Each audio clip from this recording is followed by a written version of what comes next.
From around 900 AD to the late medieval period, millions of European peasants discovered something that modern science has only recently confirmed. The frozen surface world was killing them, but 3 feet underground, the Earth itself held steady at 50 degrees year-round.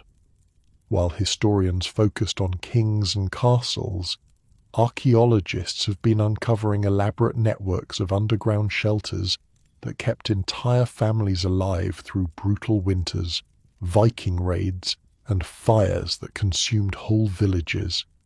These weren't desperate holes dug by frightened people. They were engineered survival systems passed down through generations, and the stories of the families who lived in them have been buried for centuries. Hey, if these help you drift off, subscribe if you feel like it, and I always like knowing where everyone's listening from. Drop your city and the time. It's kind of nice seeing all the different places. Alright, so we're heading back to medieval Europe, somewhere around the early 1300s. But before we go anywhere, get yourself comfortable. I mean it. Fix those pillows, pull up that blanket, because where we're going, you're going to want to be cozy. Trust me on this one. Your eyes open to darkness, not the soft darkness of your bedroom right now, with its familiar shadows and the gentle glow of whatever light source you've got going. This darkness is complete, the kind that presses against your face like a damp cloth, and the cold has already found you. Your name is Agnes. You're 12 years old, and you just woke up in a medieval peasant house somewhere in Bavaria during one of the worst winters anyone can remember. The straw beneath you crinkles as you shift, trying to pull the rough wool blanket tighter around your shoulders. It doesn't help much. The blanket's been worn thin from years of use, passed down from your grandmother who died before you could remember her face. Every breath you take comes out as a small cloud of vapor, barely visible in the darkness, but you can feel it cooling against your lips. The fire went out sometime in the night. Of course it did. Your father wolf will be angry about that. Not at you, but at himself. He'd stayed up late trying to keep it going, feeding it the last of the dried wood piece by piece. But exhaustion won. It always wins eventually. And now the single room you share with your family feels less like a home and more like the inside of an ice house. The walls around you are made of wattle and daub. That sounds fancy if you don't know what it means. It's basically sticks woven together and covered with a mixture of mud, straw, and probably some animal dung. Your house is held together by dirt and wishful thinking, and right now the wind is whistling through gaps in those walls like an unwelcome house guest that refuses to leave. You can hear your little brother Oswin breathing somewhere in the darkness.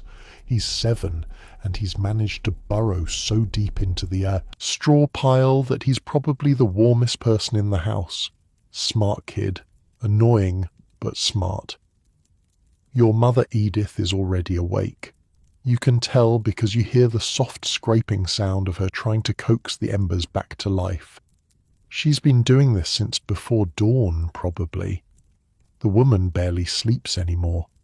There's too much to worry about. Agnes, her voice cuts through the darkness. Come help me with the fire. You don't want to leave your blanket. Every fibre of your being is screaming at you to stay exactly where you are, curled into this tiny ball of barely there warmth. But you push yourself up anyway because that's what you do. That's what everyone does. You survive or you don't. There's not much in between. The floor is frozen earth beneath your feet. Literally frozen. You can feel the hard ridges where the mud has cracked and solidified. Your shoes are somewhere nearby, rough leather things that your father patched together from scraps, and you fumble around until your fingers close around them. The fire catches just as you reach your mother's side. A small flame. Pathetic, really. but it's enough to cast flickering shadows across her face. She looks tired. She always looks tired. But there's something else in her expression this morning. Something you haven't seen before.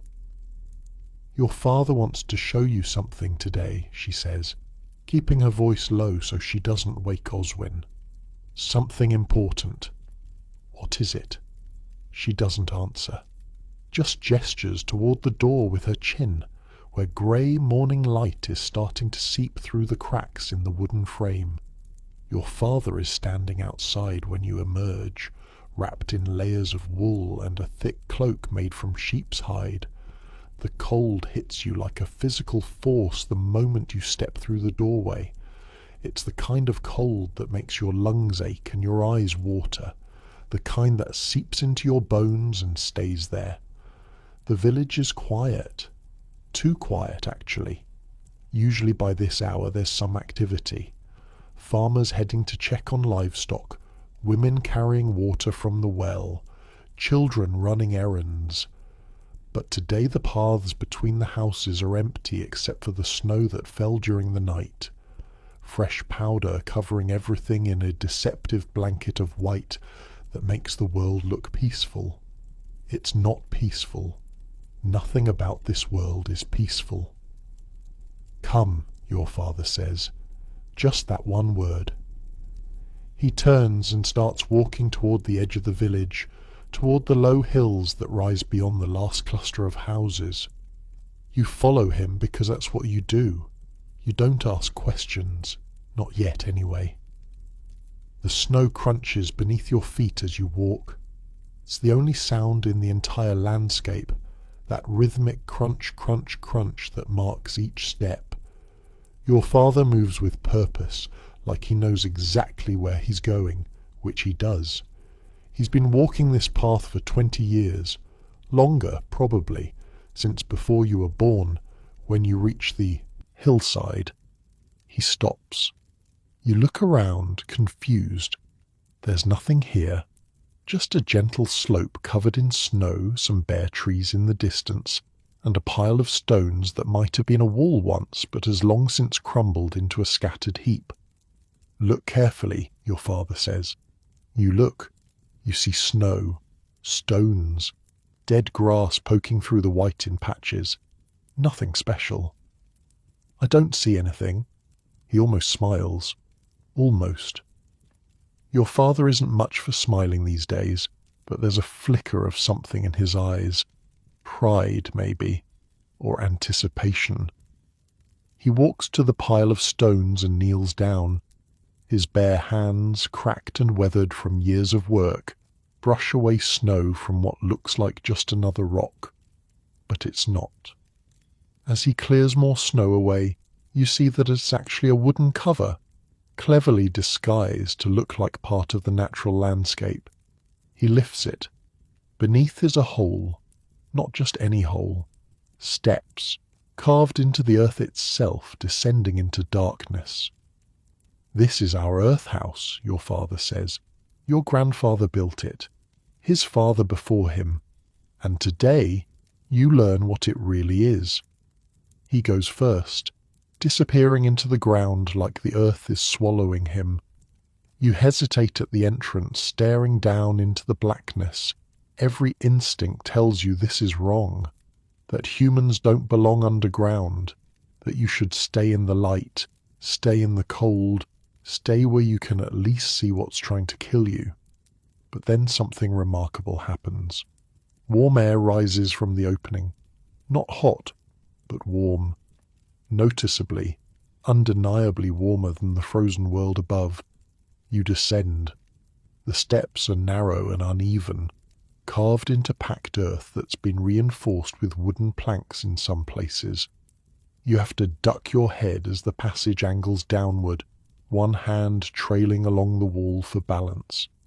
The wall is smooth, worn down by countless hands touching it over the years. The darkness should be total, but it's not. As you go deeper, you notice a faint glow ahead. Your father has lit something. A small oil lamp, maybe, tucked into a niche in the wall. And then the passage opens up. You stop. You can't help it. You just stop and stare. It's a room. An actual room carved out of the earth itself. The ceiling is low, maybe 6 feet at the highest point, held up by thick wooden beams that your grandfather must have placed decades ago. The walls are packed earth, but they've been smoothed and in some places painted with simple red and brown pigments. There are shapes on the walls, a cross, what might be a tree, small handprints pressed into the clay, preserved forever, and it's warm. Not warm like a summer day, but warm like being inside, out of the wind, away from the killing cold. The temperature down here must be close to 50 degrees, you'll learn later. Not comfortable by modern standards, but compared to the frozen hell above ground, this feels like paradise. How? You manage to ask. Your father sets the lamp on a carved shelf in the wall. The light dances across his face as he turns to look at you. The earth remembers warmth, he says. 3 feet down, the ground holds steady. Summer and winter, it doesn't change. While the surface freezes solid, down here stays the same. Your grandfather figured it out watching his cellar. The vegetables never froze, so he dug deeper and deeper until he had this. You look around the room with new eyes. There's a raised platform along one wall, covered with straw and furs clearly meant for sleeping. Niches carved into the walls hold pottery and wooden containers.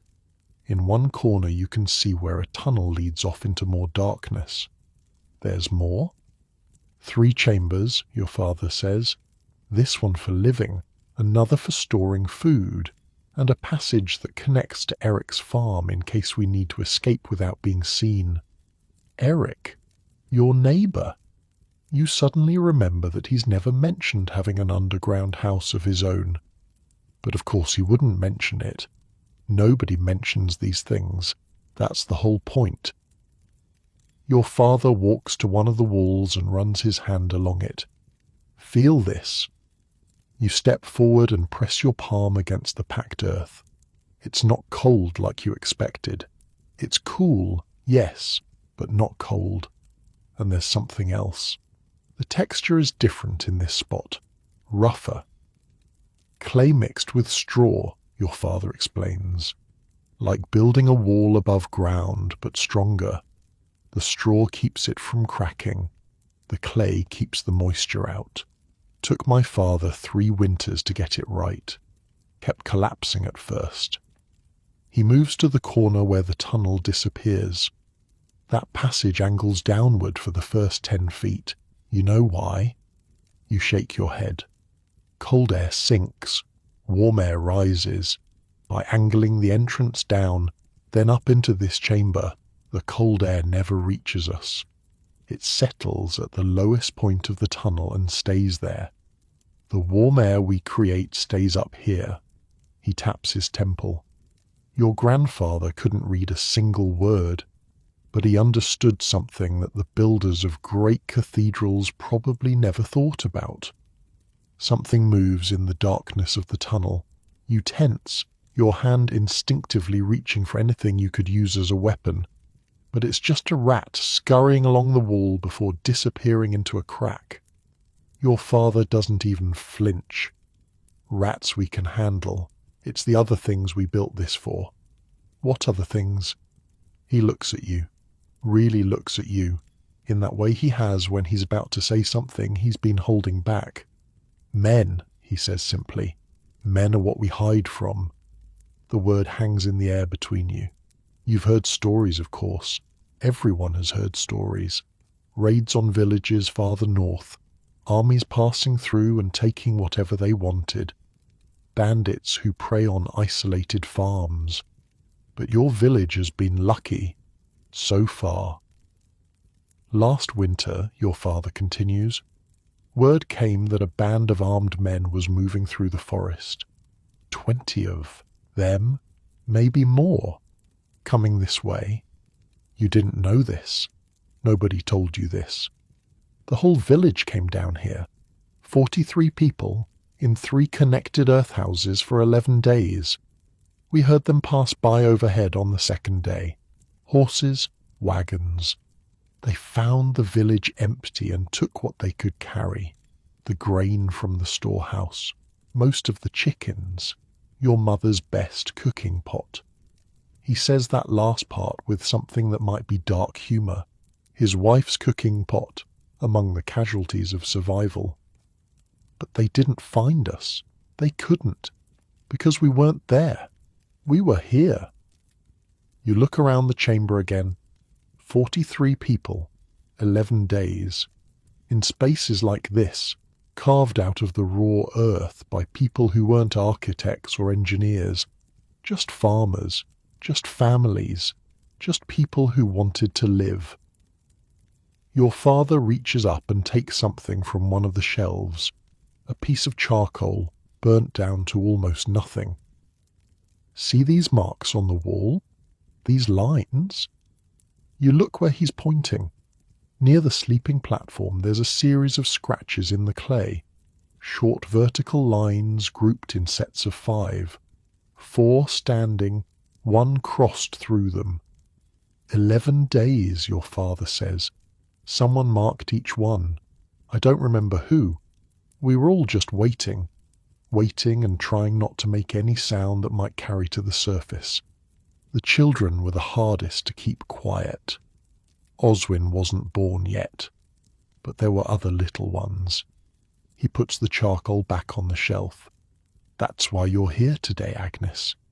Because someday you'll need to know this place exists. You'll need to know how to find it, how to survive in it, how to keep it working. The entrance is hidden for a reason. The tunnels connect for a reason. Everything down here is here for a reason. And now it's time for you to learn all of it. Above your head, somewhere in the world of light and ice and danger, a bell begins to ring. You both freeze. That's the village bell. It only rings for 2 reasons: fire or trouble approaching. Your father's face changes. The teaching moment is over. He's already moving toward the steps, toward the entrance, toward whatever's waiting above. Stay here, he says over his shoulder. If I don't come back in 1 hour, take your brother and your mother and come down. Use the tunnel to Eric's, he'll know what to do. And then he's gone, climbing up into the grey winter light, leaving you alone in the earth house that your grandfather built. You count your heartbeats in the silence. The lamp flickers. Somewhere above you hear shouting. 112, 113, 114. You're still counting when the shouting gets louder. Not the kind of shouting that comes from an argument between neighbours about whose pig got into whose garden. This is different. This is the kind of shouting that comes from throats that are already hoarse with fear. The lamp flame dances against the earthen walls, casting shadows that move like living things. You press yourself against the sleeping platform, fingers digging into the straw, and you wait. How long has it been? 5 minutes? 10? Your father said 1 hour. 1 hour before you're supposed to get your mother and Oswin and bring them down here. But you don't have any way to measure time. There's no church bell marking the hours down here. No sun moving across the sky. Just darkness and the small circle of light from that single lamp and the sound of your own breathing.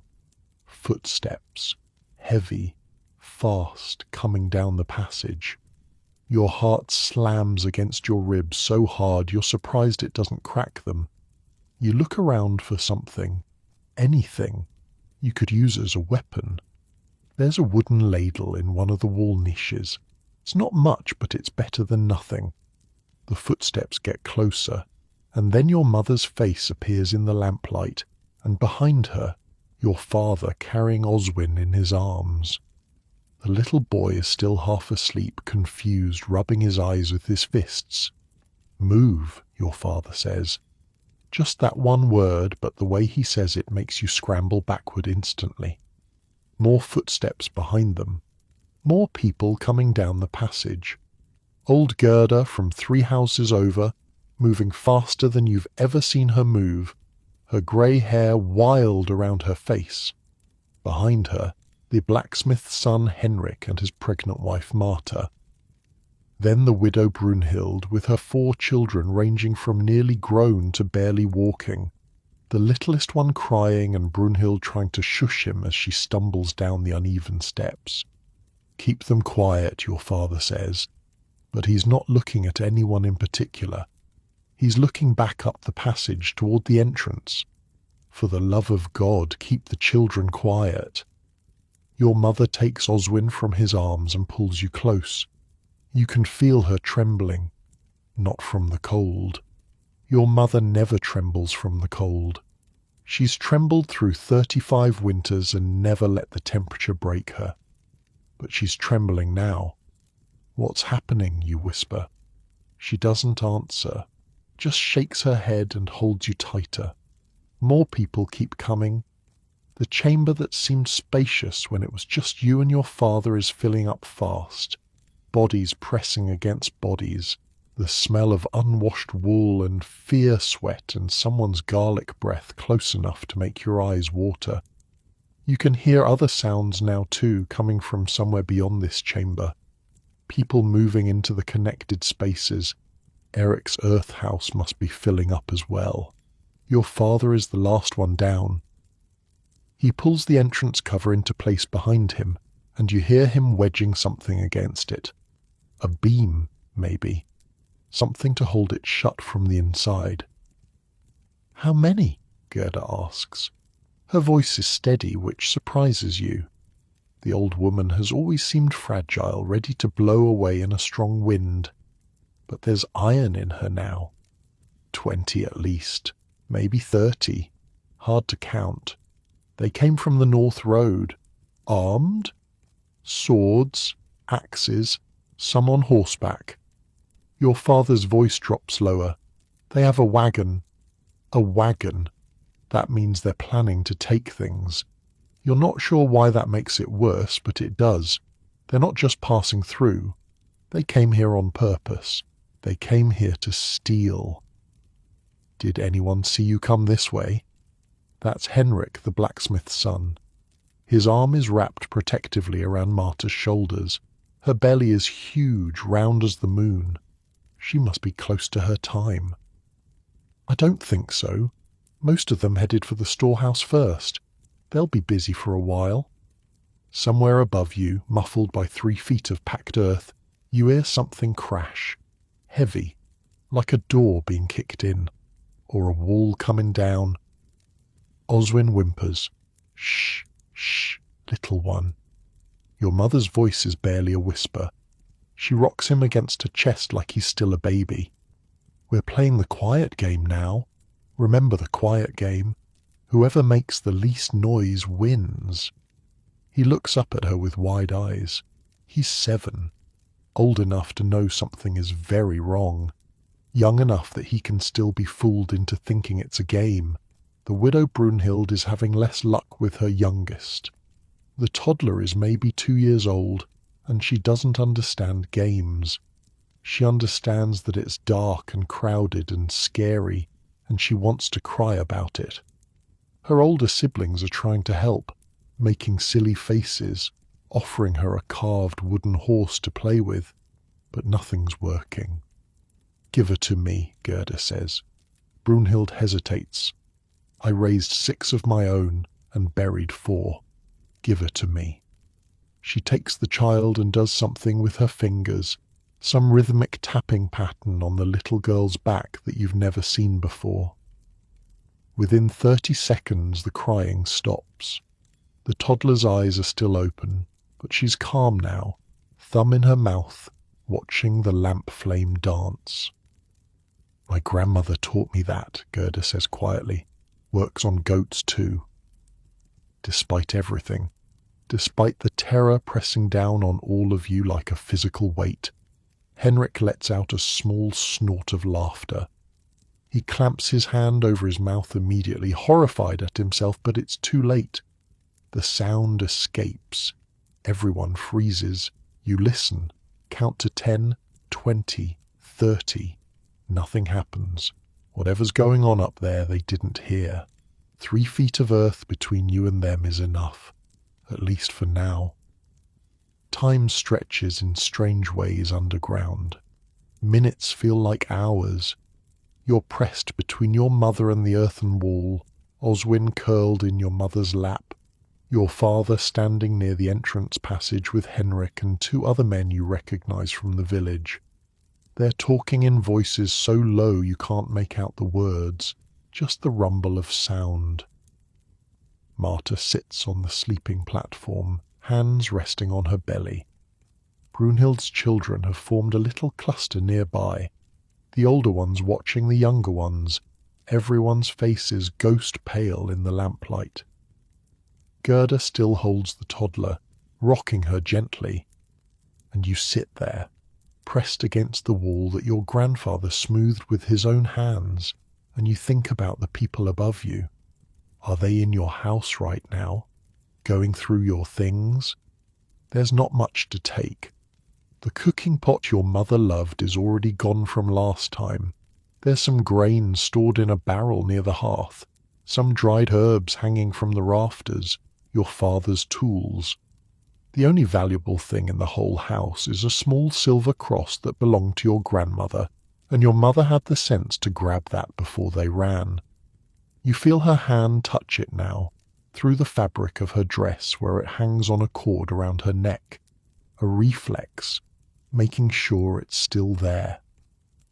They'll take the livestock, someone whispers. You're not sure who. The voice sounds like it's coming from the storage chamber, carried through the narrow passage. Better the livestock than us. That's 3 years of breeding. The chickens, the pigs. Carl's got 2 cows. Carl's got his family alive. That's worth more than cows. The conversation dies. There's nothing more to say. You smell smoke. At first you think it's your imagination, the mind playing tricks in the darkness. But then you see your father's head snap up, and you know it's real. Smoke, filtering down through cracks in the earth above, thin wisps of it curling into the chamber. They're burning something, Henrik says. The storehouse probably. If they can't take all the grain, they don't want us to have it either.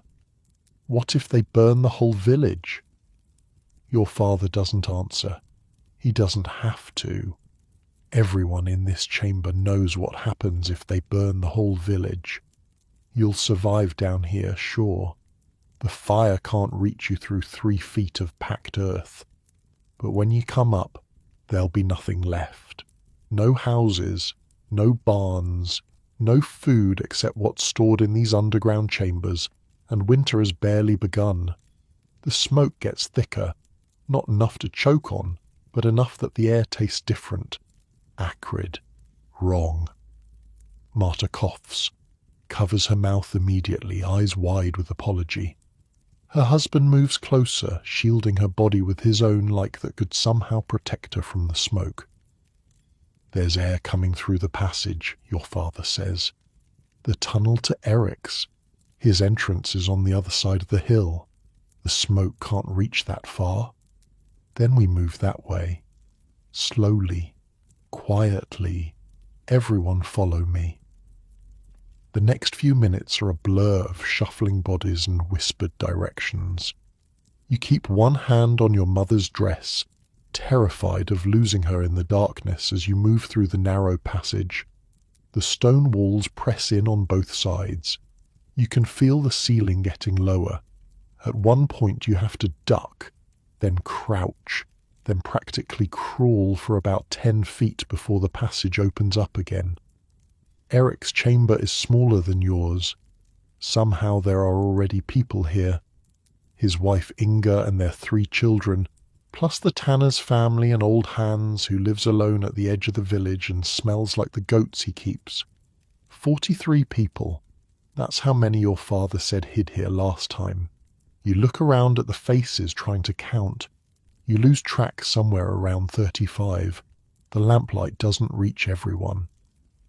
The smoke won't follow us here, Eric says. He's a big man, bigger than your father, with hands like bear paws. The entrance slopes up before it goes down, like a chimney in reverse. Any smoke will rise and escape before it reaches us.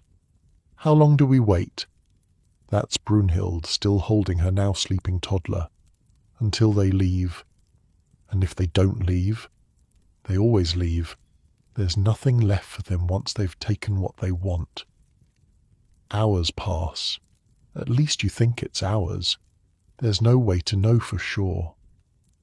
People settle into uncomfortable positions, leaning against walls, sitting on the cold earth, trying to find any way to rest while staying alert.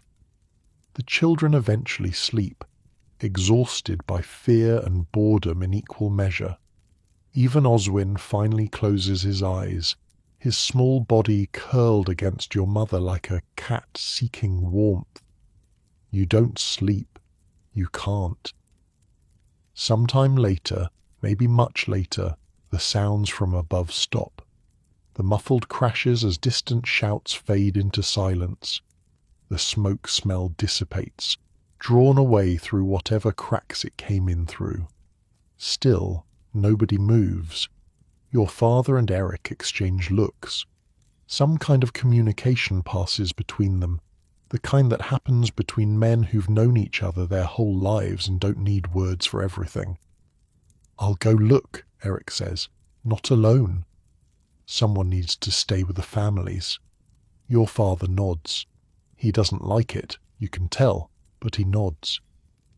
Eric moves toward his entrance passage, the one that opens on the far side of the hill.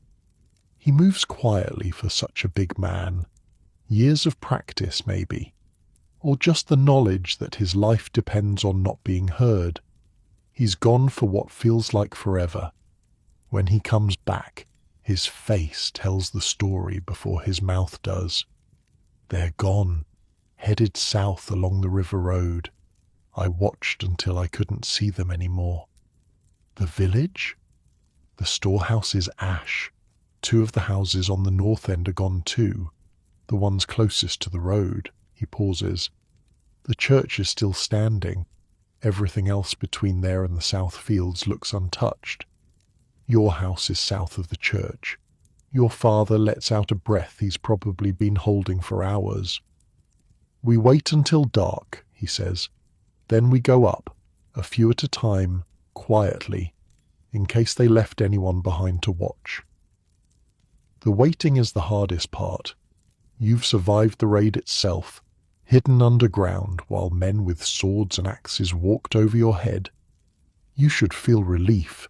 Instead, you feel hollow, scraped out, like someone reached inside you and scooped away everything that was there before, leaving just an empty space that the fear used to fill.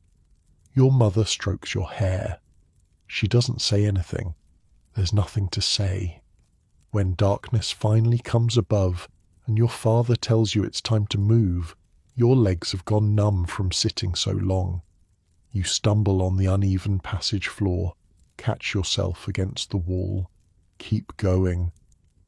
The night air hits you like a physical force when you emerge from the hidden entrance, cold and clean and smelling faintly of smoke. The stars are out, thousands of them scattered across a sky so dark it looks almost purple. The moon is just a sliver, not much help for seeing, but enough to make out shapes in the distance. Your father takes your hand, your mother takes your other hand. Oswin rides on her hip, finally awake again, silent now because even he understands that silence is survival. Together your family walks back toward what's left of your village. The path is familiar even in near darkness. Your feet know every dip and rise, every root that might trip you, every stone that juts up from the frozen ground.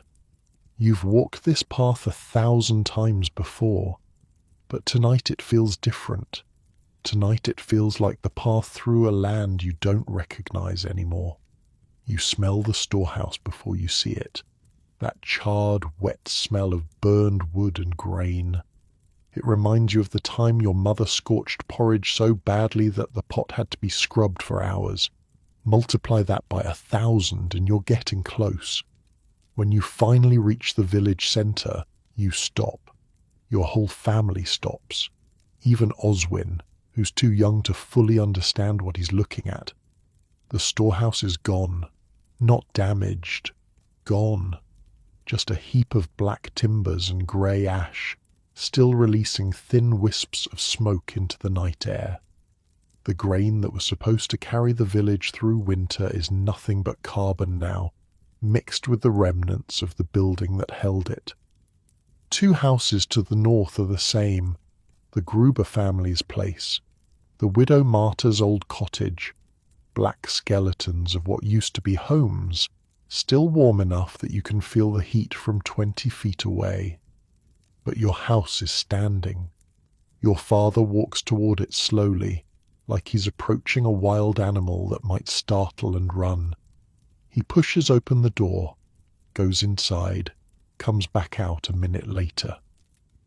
They took the grain barrel, he says, and the dried meat from the rafters, but the structure is sound. We can still live here. Your mother lets out a sound that's half laugh, half sob. She sets Oswin down and just stands there for a moment, looking at the house that is still, somehow, after everything, your home. Around you, other families are doing the same thing, emerging from the darkness, checking their homes, tallying up what's missing and what remains. Some are crying, some are silent. Old Hans is cursing steadily under his breath as he discovers that his entire supply of dried fish is gone. But everyone is alive. 43 people went underground today. 43 people came, back up. And as you stand there in the cold night air, your feet slowly going numb, your mother's hand still gripping your shoulder like she's afraid you might disappear, you understand something you didn't understand before. That hole in the ground, that earth house your grandfather carved out of nothing, that cramped dark space where you spent the worst day of your life, surrounded by the smell of fear and the sound of distant destruction. That hole saved you. It saved all of you. And now you know, with a certainty that settles into your bones like the cold, that you will never look at the earth the same way again. The ground beneath your feet isn't just dirt, it's protection, it's shelter. It's the difference between your family being alive right now and your family being dead. Your father catches your eye, nods once. You're not sure exactly what the nod means, but you think you understand.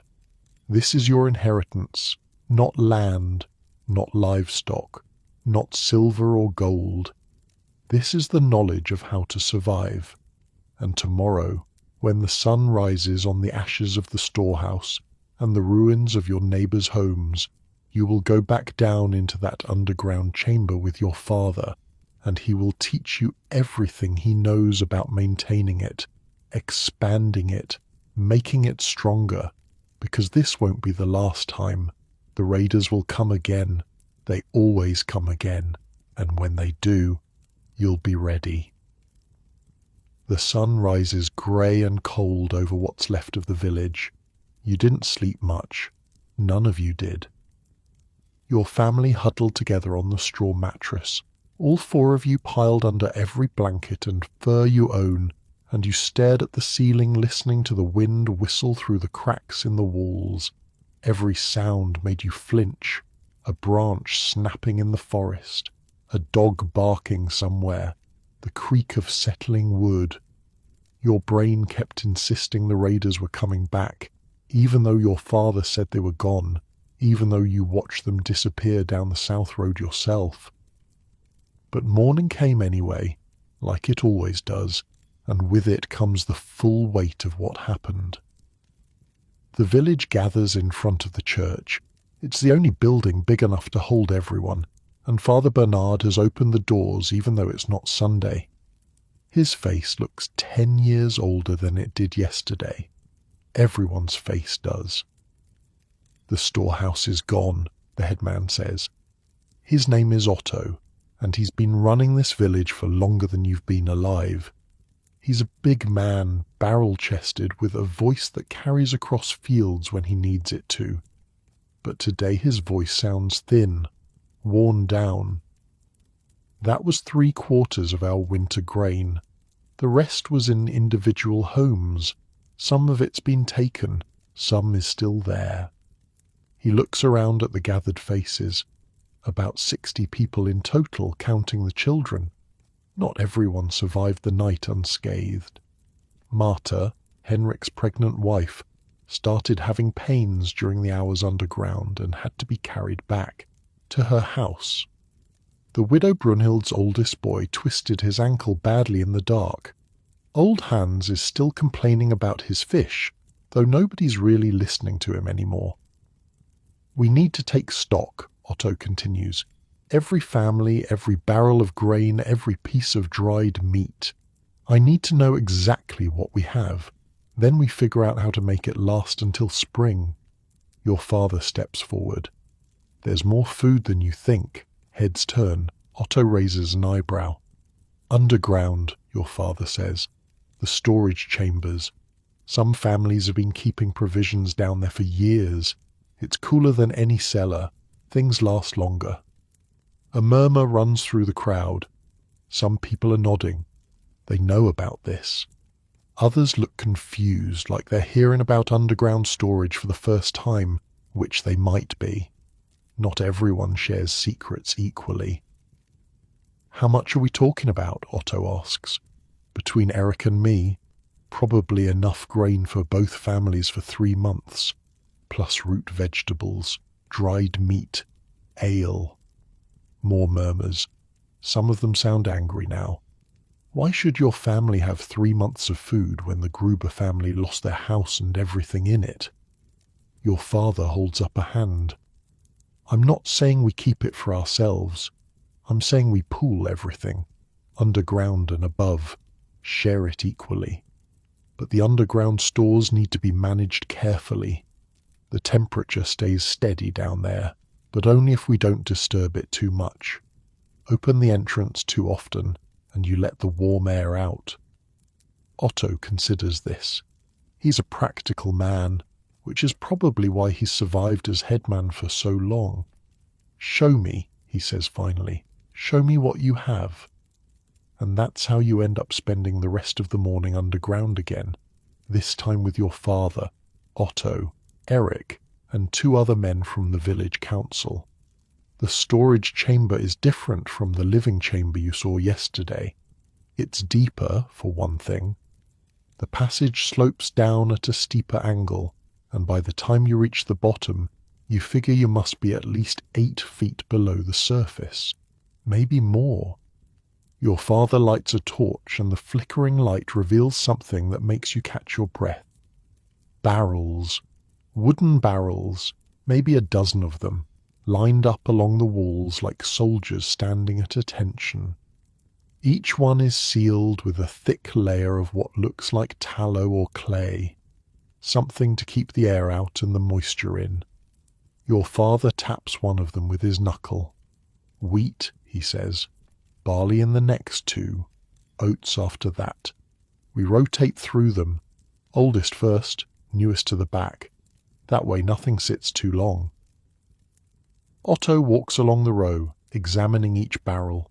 His expression is unreadable, but you can see his mind working, calculating how many days of food this represents. And over here. Your father moves to the opposite wall, where the floor changes texture. Instead of packed earth, there's a large rectangular pit filled with sand. He crouches down and digs his hand into it, coming up with a carrot. Still orange, still firm. It looks like it was pulled from the garden last week, not 3 months ago. Carrots, parsnips, turnips, onions. He gestures to different sections of the sand pit. Keep them separated or the smell transfers. Learned that the hard way when everything tasted like onions for a month. How long do they last like this? Otto asks. All winter, if you do it right. The sand keeps them from touching each other, so one rotten vegetable doesn't spread to the rest, and the temperature down here stays steady enough that they don't freeze. You look around the chamber with new eyes. There's a whole system here that you never knew existed. Niches carved into the walls hold ceramic pots with wooden lids. Your father opens one and the smell hits you immediately. Honey, sweet and thick and golden even in the dim torchlight. That's the medieval version of sugar, he explains to Otto, though of course Otto probably already knows this. Lasts forever, never goes bad, worth more than silver sometimes. Another niche holds smaller pots sealed with wax. Herbs, your father says, dried and preserved. Your wife can make anything taste decent if you've got the right herbs. But it's the sealing that really gets you. You tilt your head back and see them, dozens of them. Legs of pork cured with salt until they're hard as wood. Strings of dried fish, their scales catching the torchlight. Sausages, dark and wrinkled, hanging from hooks driven into the wooden support beams. The smell is something else. Not bad exactly, but strong. Salt and smoke and fermented meat and something that might be aged cabbage. It's the smell of survival, the smell of making do. We smoke the meat above ground first, your father says, noticing where you're looking. Then bring it down here. The cold, dry air keeps it from spoiling. No flies either. The flies don't like it this far underground. Smart, Otto says. It's the first time you've heard him sound genuinely impressed rather than just calculating. My father figured most of it out. Trial and error mostly. Lost a whole season's worth of pork one year because he hung it too close to where the water drains. Had to dig new channels after that. He points to the floor, and now you notice the subtle slope. The chamber isn't flat. It angles slightly toward one corner, where there's a small depression lined with stones. Water gets in eventually. Rain seeps down, snow melts. If you don't have a way to drain it, you're living in a swamp by spring. This carries it down to a lower chamber, basically just a pit that fills up slowly. I empty it twice a year.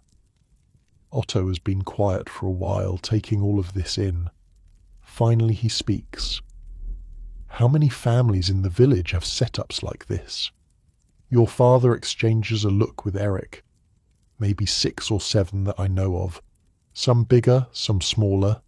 The Gruber place had a small one, but it's probably filled with rubble now that the house burned. So between all of you, how much food are we talking? A longer pause. Your father does some mental math. Enough to keep maybe 30 people alive through the winter, if we're careful, if we ration properly. There are 60 of us. I know. The silence that follows is heavy. 30 people's worth of food, 60 mouths to feed. The math doesn't work no matter how you arrange it. There's another option, Eric says. He's been quiet until now, letting your father do the talking. But his voice carries a weight that makes everyone turn to look at him. The forest, Otto frowns. The forest is the Lord's land. Hunting there means your hand on a chopping block. I'm not talking about hunting. I'm talking about gathering. Nuts, roots. There are plants that grow through the winter if you know where to look. My grandmother knew them all, taught my mother taught my wife. That's women's work, one of the other councilmen mutters. Women's work might be what keeps us alive, Eric snaps back. You want to tell me your pride is worth more than your children's bellies? The councilman doesn't have an answer for that. Otto holds up a hand before the argument can escalate. We'll do both. Pool the underground stores, send gathering parties into the forest, and pray for an early spring. He looks at your father. Can you teach others to build these underground storage chambers? Not everyone has one. It takes time, more time than we have before the hard freeze sets in, but I can show them how to expand what they've got. Add capacity. It's easier to make a hole bigger than to dig a new one. Then that's what we'll do. The meeting breaks up after that. Men scatter to their various tasks, faces grim but purposeful. Having a plan helps. Even a desperate plan is better than no plan at all. Your father stays behind in the storage chamber after the others have left. You stay with him. You're not sure why. Maybe because you're still trying to process everything you've seen down here. Maybe because you sense he has more to teach you. He moves to one of the walls where there are marks scratched into the clay, lines and symbols that don't make immediate sense. This is how we keep track, he says, running his finger along the marks. Each line is a barrel. Each mark tells me what's inside and when it was stored. These circles mean grain. These crossed lines mean meat. The numbers are months. You can read numbers? He almost laughs. I can count, Agnes. I'm not educated, but I'm not stupid either. Besides, this isn't really reading. It's more like remembering. I made the system, so I know what each mark means. If I died tomorrow, nobody else could read it. Then teach me. He looks at you, really looks at you, the way he did yesterday morning before everything fell apart. There's something in his eyes that might be pride, or relief, or maybe just exhaustion mixed with hope. All right, he says, we'll start with the basics. For the next hour you learn, not from books because there are no books, not from a teacher because there are no teachers, just from your father, crouching beside you in the dim light of a torch, scratching symbols into clay with a pointed stick. Circle means grain. How many circles tells you how many barrels.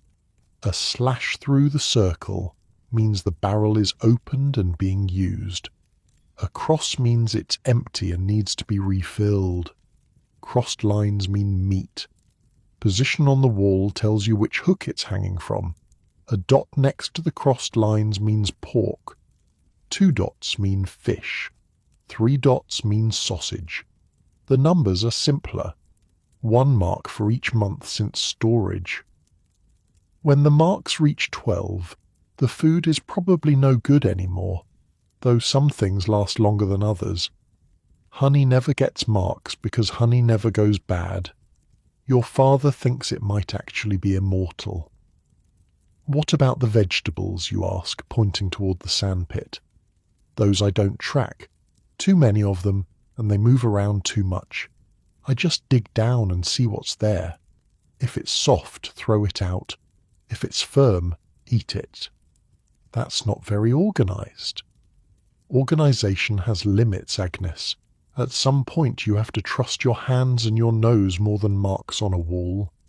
You think about that for a moment. Trust your hands and your nose.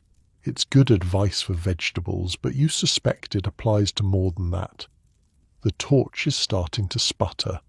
The oil must be running low. Your father notices and starts moving toward the passage. One more thing, he says, pausing at the entrance. The temperature. You told me about that already. 50 degrees. I told you it stays steady. I didn't tell you what that means for the food. He gestures around the chamber. Above ground, in a regular cellar, things freeze in winter and rot in summer. The temperature swings are too big. Down here we're below the frost line. The earth acts like a blanket. It holds on to warmth in winter and coolness in summer. Our food doesn't freeze, doesn't rot. It just waits.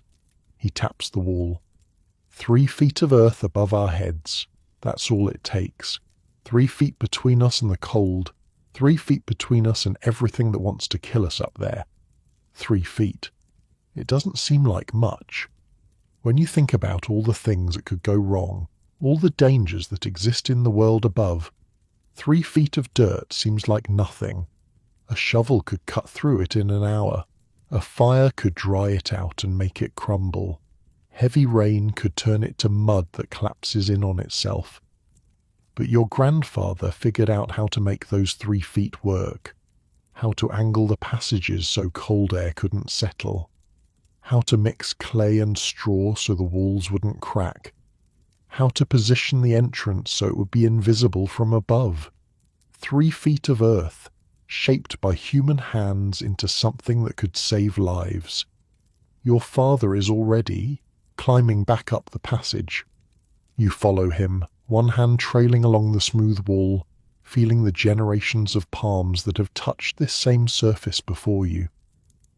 When you emerge into the grey daylight, the village is alive with activity. Men hauling salvaged timber from the burned houses, women sorting through damaged supplies, children running errands, carrying messages from one end of the village to the other. Your mother is waiting by your house. She's got Oswin with her, and he's clutching a small wooden toy that survived the raid. A horse, carved by your father last winter. "Well?" she asks. Your father nods. "We'll make it. It'll be close, but we'll make it." She closes her eyes for a moment. When she opens them again, there are tears on her cheeks, but she's smiling. "Then let's get to work," she says, "and you do. All of you. The whole village, working together like fingers on the same hand. Because that's how you survive. Not alone. Not hiding in your house pretending the world outside doesn't exist. You survive by pooling what you have, sharing what you know, and trusting that when the next disaster comes, you'll face it together. Underground, where the earth itself becomes your ally. 3 days after the raid, your father hands you a spade. It's not like the tools you've seen the wealthy farmers use. Those have smooth wooden handles and iron blades that gleam in the light. This one is older than you are, maybe older than your father. The handle is rough, worn down by countless hands over countless years, until the wood has taken on a dark, oily sheen.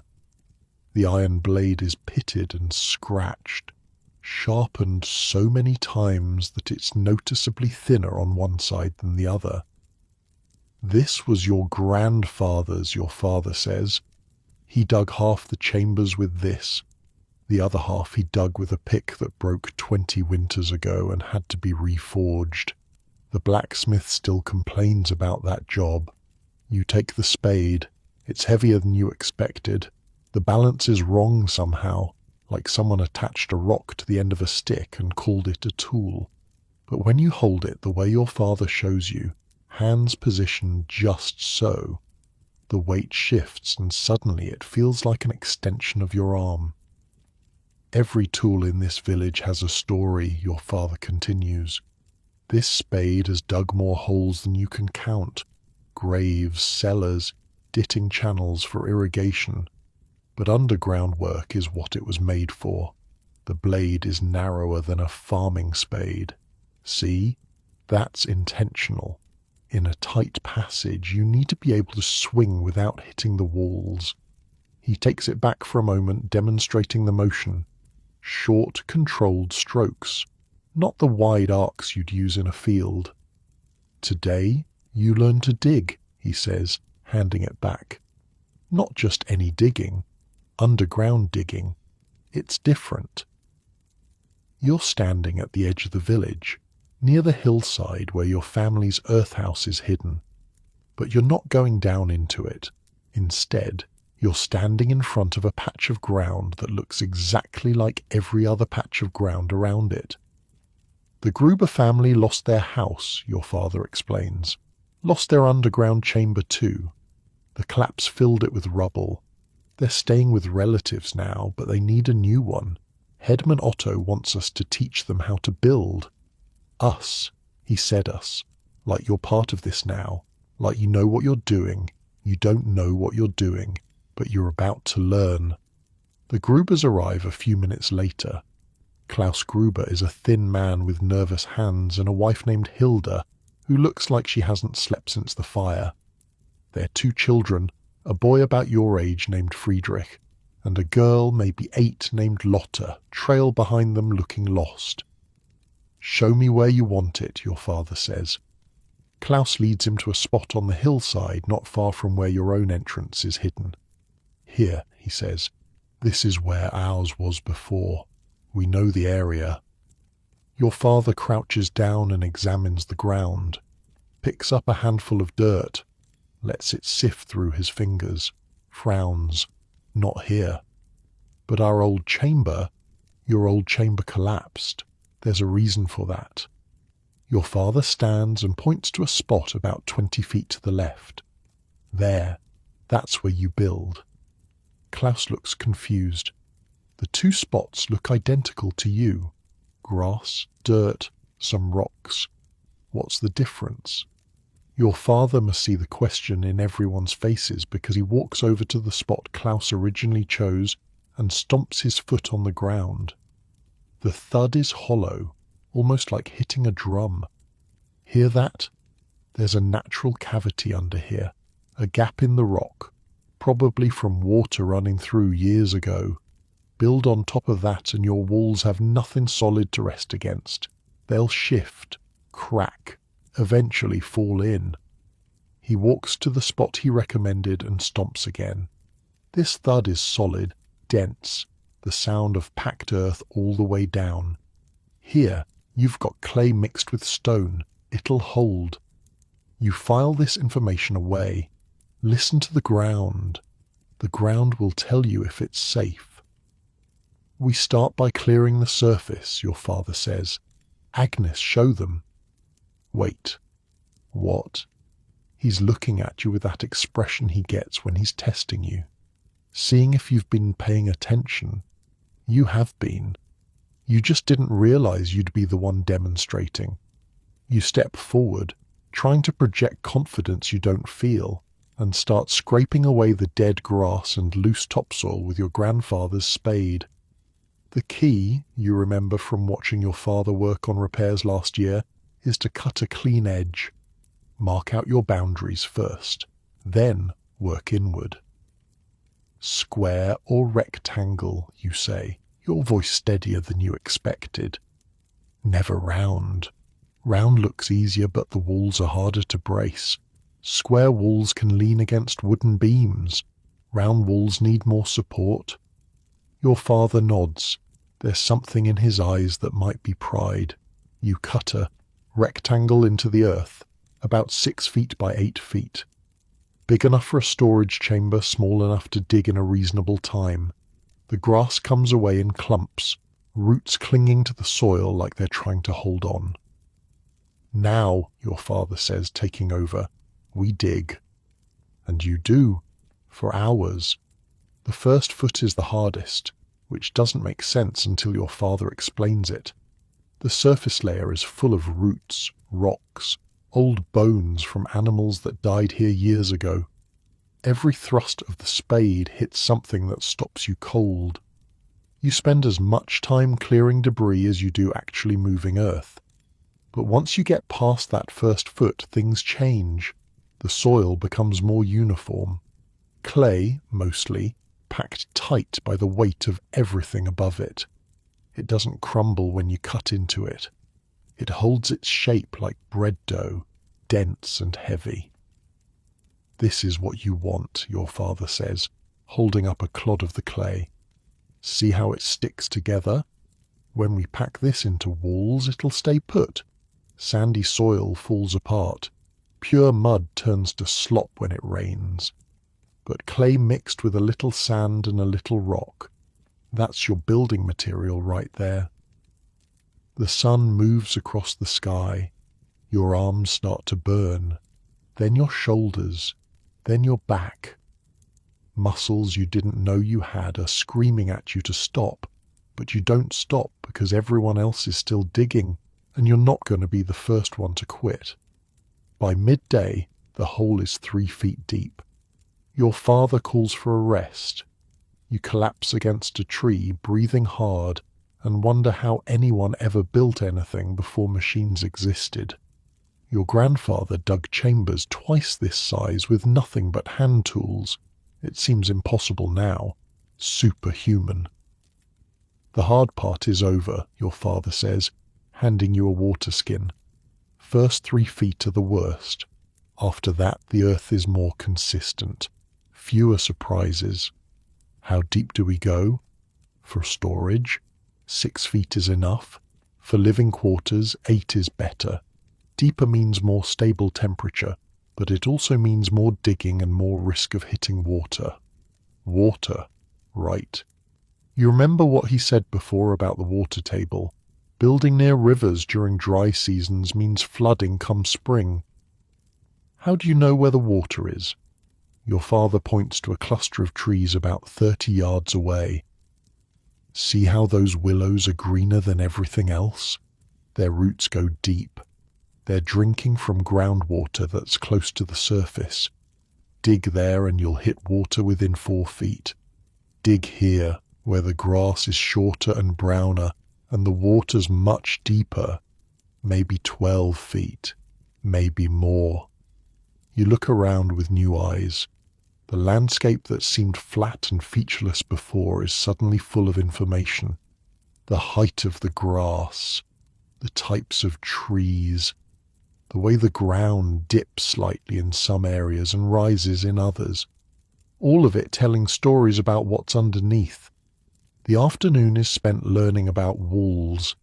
Your father shows you how to mix clay with straw, working the two together until the straw is evenly distributed throughout. The straw acts like bones inside the clay, holding everything together. Without it, the walls would crack every time the temperature changed. With it, they flex just enough to survive. Some builders use animal hair instead of straw, your father explains, kneading a lump of the mixture between his palms. Works better, actually. Stronger bond. But you need a lot of it, and unless you're slaughtering a whole herd, you won't have enough. Straw we've got plenty of. He hands you a lump to work. The clay is cold against your skin, gritty with sand and bits of stone. The straw pokes at your fingers as you knead, leaving small scratches that you know will sting later when you wash. The trick is getting the mixture wet enough to stick but dry enough to hold its shape. Too wet and it sags, too dry and it crumbles. You'll learn the feel of it after a while. Your hands will know before your head does. Like a rope bridge, your father says. A solid bridge breaks when it swings. A rope bridge moves with the wind. Same thing here. The walls need to give a little or they'll give a lot. There's also the matter of wood. Every underground chamber needs support beams and good timber is precious. But here's something your father shows you that changes how you think about it. See this beam? He points to a crooked piece of wood he salvaged from the Gruber's burned house. It's curved, twisted, the kind of thing a carpenter would throw away without a second thought. Above ground, this is garbage, but down here, perfect. He positions it against the wall of the new chamber. The curve fits naturally into the corner, bracing against both surfaces at once. Straight beams push in one direction. Curved beams spread the force out. Underground, where the earth is pressing from all sides, curved is better than straight every time. You think about the wooden beams in your own family's chambers. How many of them are crooked pieces that got rejected from other projects? Suddenly your grandfather seems even more clever than before. He wasn't just building with scraps because that's all he had. He was building with scraps because scraps were better for this kind of work. Hilda Gruber turns out to have a talent for the clay work. Her hands, which looked so tired and lost this morning, work the clay mixture with surprising skill. She's used to kneading bread dough, she explains. This isn't so different. Her husband Klaus is better at the heavy lifting, hauling buckets of clay from the nearby stream bank where the best stuff can be found. Friedrich, their son, takes over your spade when your arms give out completely, and he attacks the earth with the kind of energy that only comes from being 13 and having something to prove. The village blacksmith shows up around mid-afternoon. His name is Conrad, and he's built like the forge he works at, all broad shoulders and thick, arms covered in old burn scars. He's carrying a pick over one shoulder like it weighs nothing. "Heard you might need this," he says, dropping it at your father's feet. Your father examines the pick. It's not new, but it's been well maintained. The iron head is sharp, the wooden handle smooth. "This'll help with the deeper sections. Klaus, come here. Let me show you how to use it without killing yourself." The pick is for breaking through the harder layers, the ones where clay has compacted into something close to rock. You can't cut through that with the spade. You have to crack it first, then scoop out the pieces. It's slower work, but necessary. Klaus takes the pick and swings. The first blow glances off the packed earth at an angle, sending vibrations up the handle that nearly knock him off his feet. "Not like that," your father says. "You're fighting the ground. Don't fight the ground. Let the weight of the tool do the work. Short swings, controlled. Hit the same spot twice before you move." Klaus tries again. Better this time. The pick bites into the clay and comes away with a chunk the size of his fist. "There you go. That's the motion. Now do that about 800 more times." Klaus laughs. It's a tired laugh, but genuine. You realize it might be the first time he's laughed since the fire. Conrad the blacksmith stays to watch for a while, arms crossed over his chest. He's got opinions about everything, which comes from spending your whole life making tools for people who don't know how to use them properly.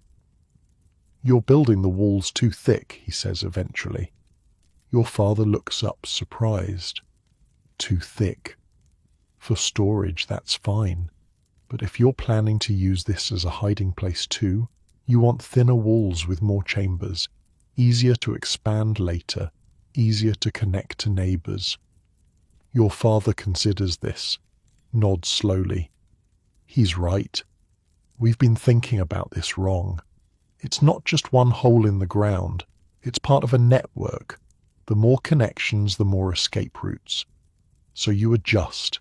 Make the walls thinner. Plan for a passage that will eventually connect to your family's chambers, giving the Grubers a way out if their entrance gets blocked. By evening, the main chamber is roughed out. 6 feet deep, walls already starting to take shape with the clay-straw mixture. It's not finished, not even close, but it's a start. Your father lights a small fire near the entrance, and everyone gathers around it. The flames cast dancing shadows across the raw earth walls of the new chamber. It looks like a wound in the hillside right now, exposed and vulnerable. But tomorrow you'll start on the ceiling supports, and after that the entrance concealment, and after that the connecting passage. Layer by layer, like building anything worth building. One step at a time. "My grandfather told me something once," your father says, staring into the fire. "He said the earth doesn't care about us, doesn't love us, doesn't hate us. It's just there. But if you learn to work with it instead of against it, if you listen to what it's telling you, it'll shelter you better than any king's castle." Klaus Gruber is sitting with his arm around his wife. Their children are already half asleep, exhausted from a day of work they've never done before. But there's something different in Klaus's face now. Something that wasn't there this morning. Hope, maybe. Or just the knowledge that he's not helpless. That he can build something with his own hands that will protect his family. You feel it too. Your muscles ache. Your hands are raw, blistered in places where the spade handle rubbed them wrong. You're covered in clay dust and sweat and probably smell like a stable. But underneath all of that, there's a quiet satisfaction. You dug today, you built, you learned, and tomorrow you'll do it again. Your mother finds you as the fire is dying down and the families are starting to head home. She's been helping organize the food distribution all day, making sure everyone gets their share of the pooled supplies. You did good, she says simply. It's not much. 3 words. But from your mother, who doesn't waste words on things she doesn't mean, it feels like a blessing. You walk home together through the dark, your father on one side, your mother on the other, Oswin already asleep and being carried over your father's shoulder. The stars are out again, thousands of them scattered across the sky like someone spilled a bag of diamonds. Somewhere in that sky, you think, there might be gods watching, or maybe not. Maybe there's nothing up there but cold light from fires so far away they burned out before your grandmother's grandmother was born. But down here, beneath your feet, there's earth, solid, reliable, eternal earth, and you're learning its secrets, one spadeful at a time. The thought carries you home, through the door of your small house, into the straw bed that suddenly feels softer than anything you've ever slept on. You're asleep before your head touches the pillow. And for the first time since the raid, you don't dream about fire. 2 weeks into winter, your father takes you on what he calls the walking tour. You know our chambers, he says, pulling on his heaviest cloak against the morning chill. You know Eric's, but there's more, a lot more, and if something happens to me, you need to know the whole network. The whole network. The words send a little thrill through you, half excitement and half fear. You knew there were tunnels connecting different families. You've been through the one to Eric's twice now, but you didn't realize there was a whole system. How many are there? 7 families connected directly, 3 more that are close enough to reach through exits on the other side of the hill. Your father counts on his fingers. That's about 30 adults who can move underground without ever coming to the surface. Add the children, and we're pushing 50. 50 people, an entire village within a village, hidden beneath the frozen earth. You start at your own entrance, the one disguised under the pile of stones that looks like a collapsed wall, down the familiar steps, into the living chamber with its carved walls and sleeping platform, then past the storage chamber, where the barrels of grain and hanging meats have already been dipped into twice since the raid. But instead of stopping there, your father keeps going. There's a passage at the back of the storage chamber that you've noticed before but never explored. It's narrower than the main corridors, barely wide enough for your shoulders. Your father has to turn sideways to squeeze through. This is a schlupf, he says, his voice echoing strangely in the tight space. A slip passage. Connecting tunnels are built narrow on purpose, makes it harder for attackers to follow. One person with a knife could hold off an army in a space like this. You believe him. The walls press in on both sides and you have to duck your head to avoid scraping against the ceiling. If someone tried to fight in here, they'd barely be able to swing their arm. The schlupf opens into another chamber after about 20 feet. This one is smaller than yours, maybe half the size, but decorated differently. Instead of the simple crosses and handprints that cover your walls, these walls are covered in carved animals. Deer, birds, what might be a boar. The work is rough but detailed, each animal caught mid-motion like they're about to leap off the clay and run. This is the Müller family's shelter, your father says. Old Franz carved these when he was young, said it kept him sane during the long winters. Old Franz is dead now, has been for years. but his carvings are still here, still watching over whoever takes shelter in his chambers. His son Bertram lives above ground with his wife and 3 children. They weren't home during the raid. Lucky. Or maybe not luck. Maybe Bertram knew something was coming and got his family out early. From here, 2 more connections. Your father points to opposite walls where narrow passages disappear into darkness. That way leads to the Vogels. The other way goes to the tanner's place. Ulrich. You know his daughter. You do know his daughter. Greta. She's about your age, quiet, smells faintly of leather and lye from her father's work. You've never thought much about her before. Now you're realizing her family is part of this underground web, connected to yours by tunnels dug by hands that might be dust now. The tour continues. Each chamber you enter is different. The Vogels have carved shelves directly into their walls, dozens of them, holding ceramic pots and wooden boxes that contain God knows what. Their main room has a ceiling that's higher than most, maybe 7 feet, and when you ask about it, Herr Vogel explains that his father was a tall man who got tired of ducking. Dug an extra 2 feet just so he could stand up. Straight, Vogel says with a shrug. Took him an entire summer, but then my father was a stubborn man. Ulrich the tanner has a chamber that smells slightly of chemicals, and your father explains that he keeps some of his curing solutions down here, where the temperature stays consistent. Leather cures better in the cold, your father says. He figured that out years ago. Now half his business happens underground. The nobles buy his leather and never know it was made in a hole in the ground. There's something funny about that. Rich people wearing cloaks and boots that came from a peasant's underground workshop, thinking they're better than the hands that made them. Old Gerda's chambers are the most surprising. You expected something small and simple, given that she lives alone since her husband died and her children scattered to other villages. Instead, you find a space that's been carved over decades, maybe longer. 3 connected rooms, each one flowing into the next through wide archways that someone took the time to make beautiful. Her husband started this before I was born, your father says, kept adding to it year after year.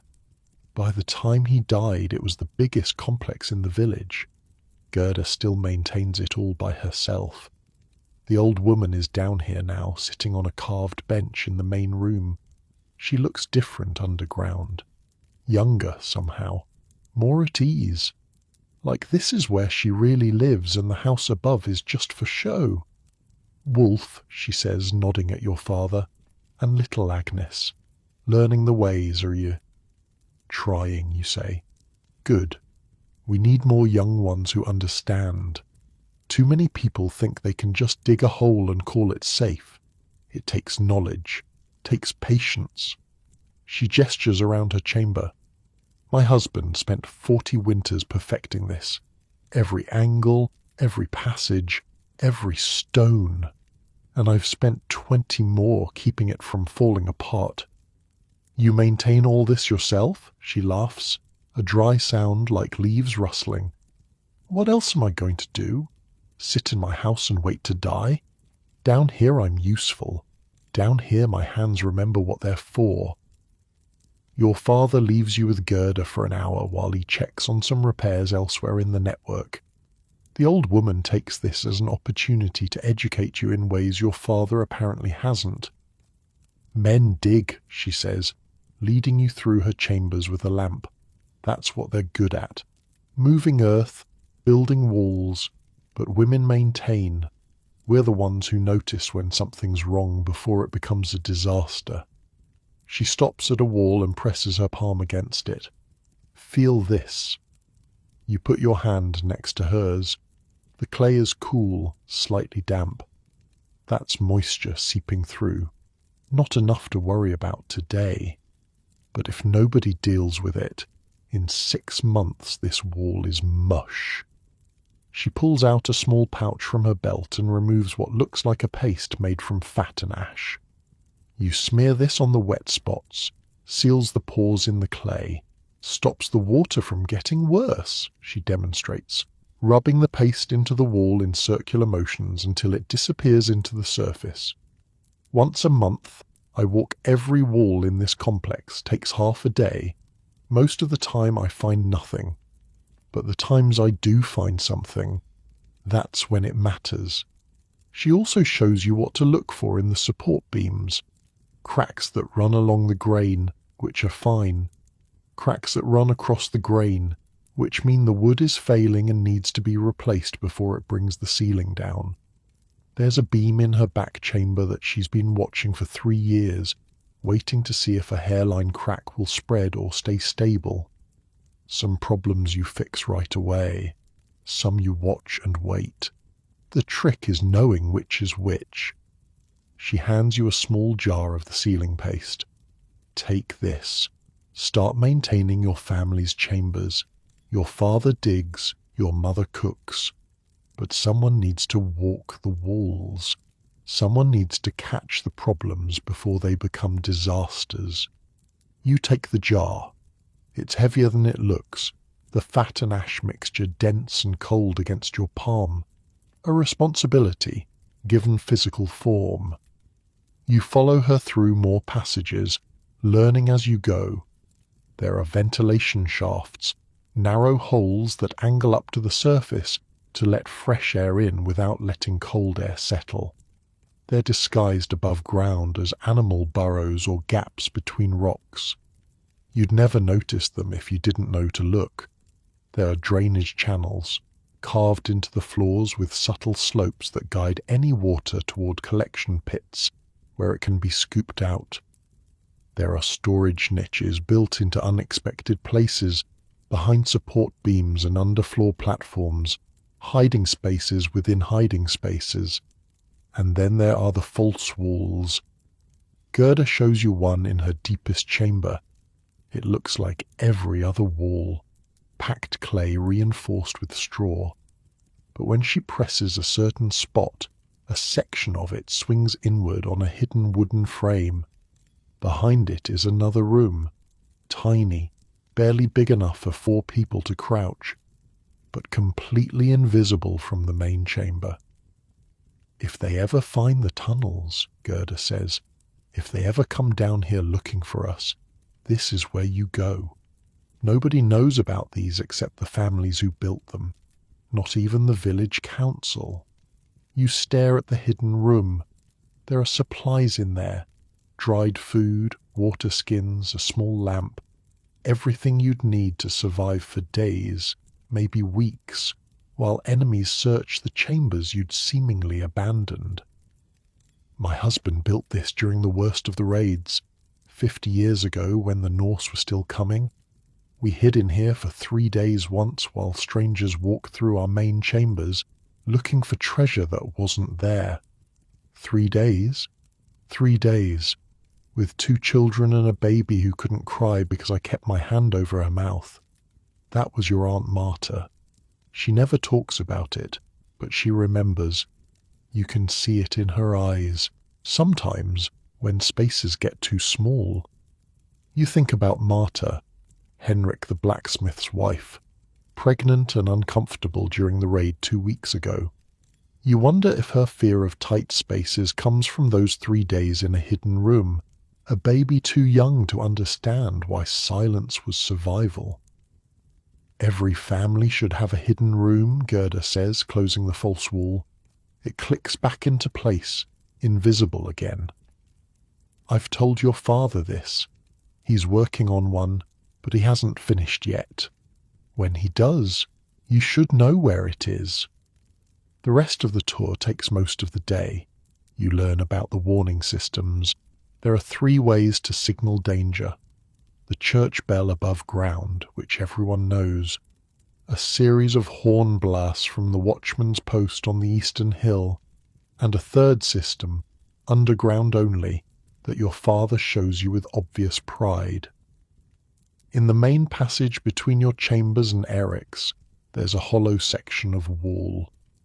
When you strike it with your palm in a certain rhythm, the sound carries through the packed earth to connected chambers. Anyone listening will hear a dull thump, thump, thump that doesn't sound like anything natural. 3 fast hits means get underground now, your father explains. 3 slow hits means all clear. 2 fast and 1 slow means meet at the central chamber, Eric's place, for a count. What if someone's too far away to hear? The sound passes through the walls. Each person who hears it repeats it in their section. Message can travel the whole network in less than a minute. You practice the signals until your palm stings. 3 fast, 3 slow, 2 and 1. Simple patterns, but they could save lives. What if someone's deaf, you ask? Or if they can't hear well? Your father nods, like he's been waiting for this question. Feel the wall when you strike it. You press your palm flat against the clay while he thumps the signal pattern, and there it is. Not just sound, but vibration, a pulse running through the earth itself. The deaf feel it through their hands, he says. That's why we always signal on the same wall sections. Everyone knows where to put their palm. It's such a small thing, but it changes how you think about the whole system. Someone, at some point, thought about the people who couldn't hear, thought about how to include them, built the system so nobody would be left behind. Your grandmother was going deaf at the end, your father adds quietly. She's the one who figured out the vibration part, said if she had to die, she wasn't going to die because her ears stopped working. By the time you emerge from the underground, the winter sun is already setting. The day passed faster below than it felt. Something about being in those chambers makes time work differently. Maybe it's the lack of natural light, or the steady temperature that never changes, or just the weight of all that earth pressing down on you, patient and eternal. Your mother has supper waiting. Pottage, again, thick with whatever vegetables could be spared from the dwindling stores. But there's a small piece of salt pork floating in your bowl, a luxury that makes you feel guilty and grateful at the same time. How was it? She asks. Big, you say, because that's the only word that feels right. I didn't know it was so big. Your father smiles. It's a rare expression on his weathered face. Your grandfather started it. I added to it. Someday you'll add more. That's how these things grow, generation by generation, like rings on a tree. Oswin is sitting across from you, attacking his pottage with the single-minded focus of a 7-year-old who's been outside all day. He looks up. Can I see? He asks. Can I see the tunnels? Your parents exchange a look, some kind of silent communication that married people develop after years of practice. Soon, your father says, when you're a little older, when you can keep a secret. I can keep secrets? Can you remember the signal patterns? 3 fast means what? Oswin's face screws up in concentration. It means run. Close. It means get underground now. 3 slow means all clear. 2 fast and 1 slow. I don't know. Then you're not ready yet. But soon. Oswin pouts, but he doesn't argue. Even at 7 he understands that some knowledge has to be earned. You finish your supper in comfortable silence. The fire crackles in the hearth, its warmth spreading through the small room. Outside the wind is picking up again, whistling through the gaps in the walls like always. But tonight the sound doesn't bother you as much, because you know that beneath your feet, connected by tunnels and passages and hidden rooms, there's a whole other village waiting, a village that can't freeze, can't burn, can't be found by anyone who doesn't know the secrets. You think about Gerda's false wall, about the baby who couldn't cry, about the 40 winters her husband spent building something that saved his family again and again. And you think about what you'll build, what rooms you'll carve, what passages you'll dig, what secrets you'll pass on to your own children someday. The earth remembers, your father said once, and now you're starting to understand what he meant. It's not just dirt, it's memory, it's safety, it's home.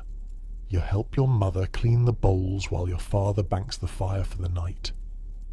Oswin is already curled up on the straw bed, thumb in his mouth, breathing steady with sleep.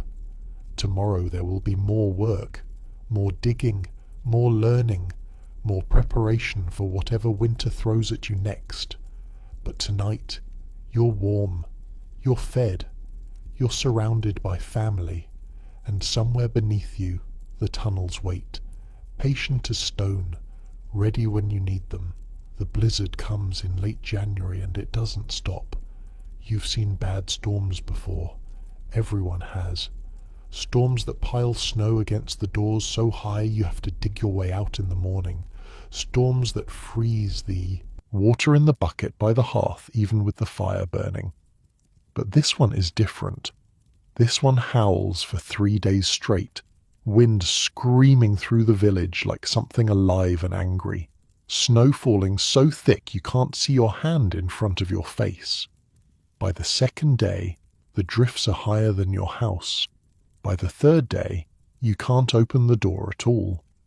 Underground, your father says, and nobody argues. You pack what you can carry, extra blankets, the last of the dried meat from the rafters, the ceramic pot of honey that your mother guards like it's made of gold. Oswin clings to his wooden horse, the one your father carved. Your mother wraps her silver cross tight in a piece of cloth and tucks it inside her dress. The walk to the hidden entrance takes twice as long as usual.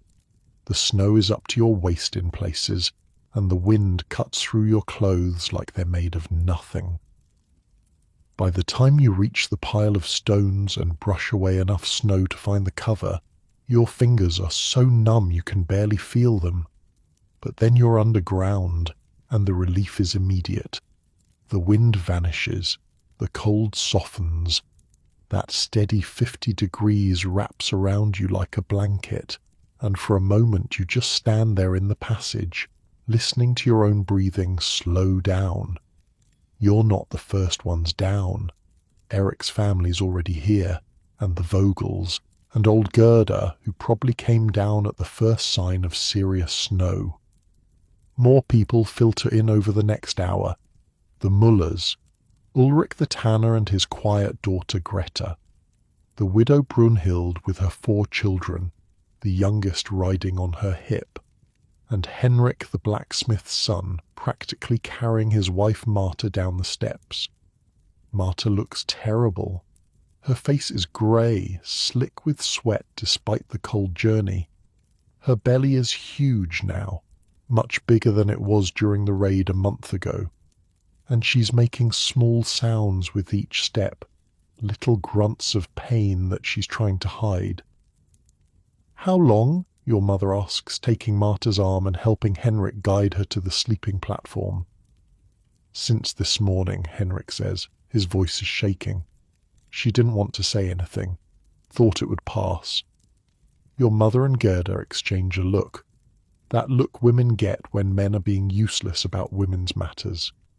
"It's not going to pass," Gerda says flatly. "This baby's coming whether the storm stops or not." Henrik goes pale. Actually pale, like someone drained the blood from his face with a bucket. He's a blacksmith. He works with fire and iron and things that could kill him every day. But watching his wife prepare to give birth in an underground chamber during a blizzard is apparently where his courage runs out. "Go check on the drainage channels," your mother tells him. "Make sure they're clear. We might be down here for days." It's busy work. Everyone knows it's busy work. But Henrik latches onto the task like a drowning man grabbing a rope and disappears down the passage toward the storage chamber. "Agnes," your mother says, "come here." You've never seen a baby born before. You know the basics, the way any village girl does. You've seen animals give birth plenty of times, and you know humans aren't all that different in the important ways. But knowing something and doing something are two completely different things. The next hours blur together. Marta labours on the sleeping platform surrounded by furs and blankets, while the women of the village take turns holding her hands and wiping her forehead. The men stay in the other chambers, keeping the children distracted, keeping the supplies organised, keeping out of the way.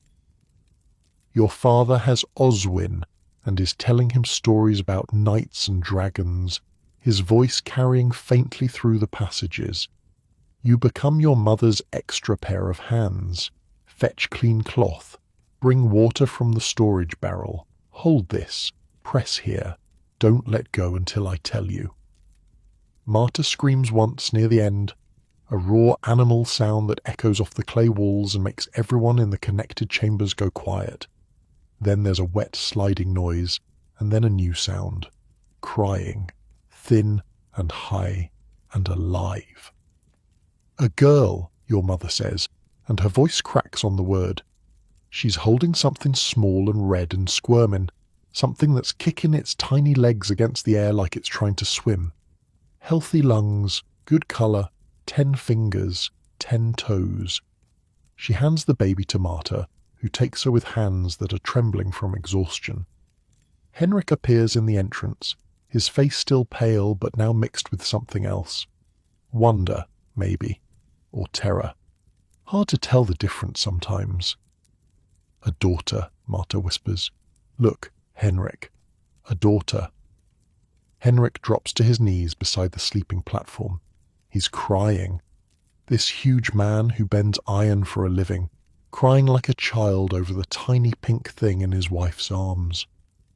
"What will you name her?" Gerda asks. Marta looks around the chamber, at the clay walls, the carved decorations, the lamp flames flickering in their niches, at the faces of the people who helped bring her daughter into the world, underground, in the middle of a blizzard that's still howling somewhere far above them. "Erdine," she says. "It means from the earth." Nobody speaks for a moment. It's not a common name. But down here, surrounded by earth on all sides, it feels right. Erdine, born in a hole in the ground, in a chamber carved by dead men's hands, while the world above tried its best to freeze everything alive. The storm continues for 2 more days. You settle into a rhythm, the kind of routine that develops when people are forced to live in close quarters with no clear end in sight. Mornings start with a count. Headman Otto walks through all the connected chambers, counting heads, making sure everyone's accounted for. Then breakfast, which is smaller than it should be because supplies are running low and nobody knows how long this will last. After breakfast, the children get restless. There's only so much you can do in an underground chamber, and most of it gets boring fast. So the adults take turns entertaining them. Your father tells stories. He's not particularly good at it. His voice flat and his pacing awkward. But the children don't seem to care. They huddle around him in the passage between chambers, eyes wide, as he describes battles between kings that probably never happened and monsters that definitely don't exist. "And then the knight raised his sword," your father says, his voice dropping low, "and the dragon opened its mouth and fire came pouring out like a river of death." "What happened next?" Oswin demands. "The knight ducked, just in time. The fire went right over his head, so close it singed the feathers on his helmet." "Knights don't have feathers on their helmets," one of the Brunhild children objects. "This one did. He was a special knight." The children accept this logic without further complaint. That's the thing about stories underground. The rules are different. Normal doesn't exist down here. So why should it exist in the tales? Old Hans, who lost all his dried fish in the raid and hasn't stopped complaining about it since, turns out to be surprisingly good with children.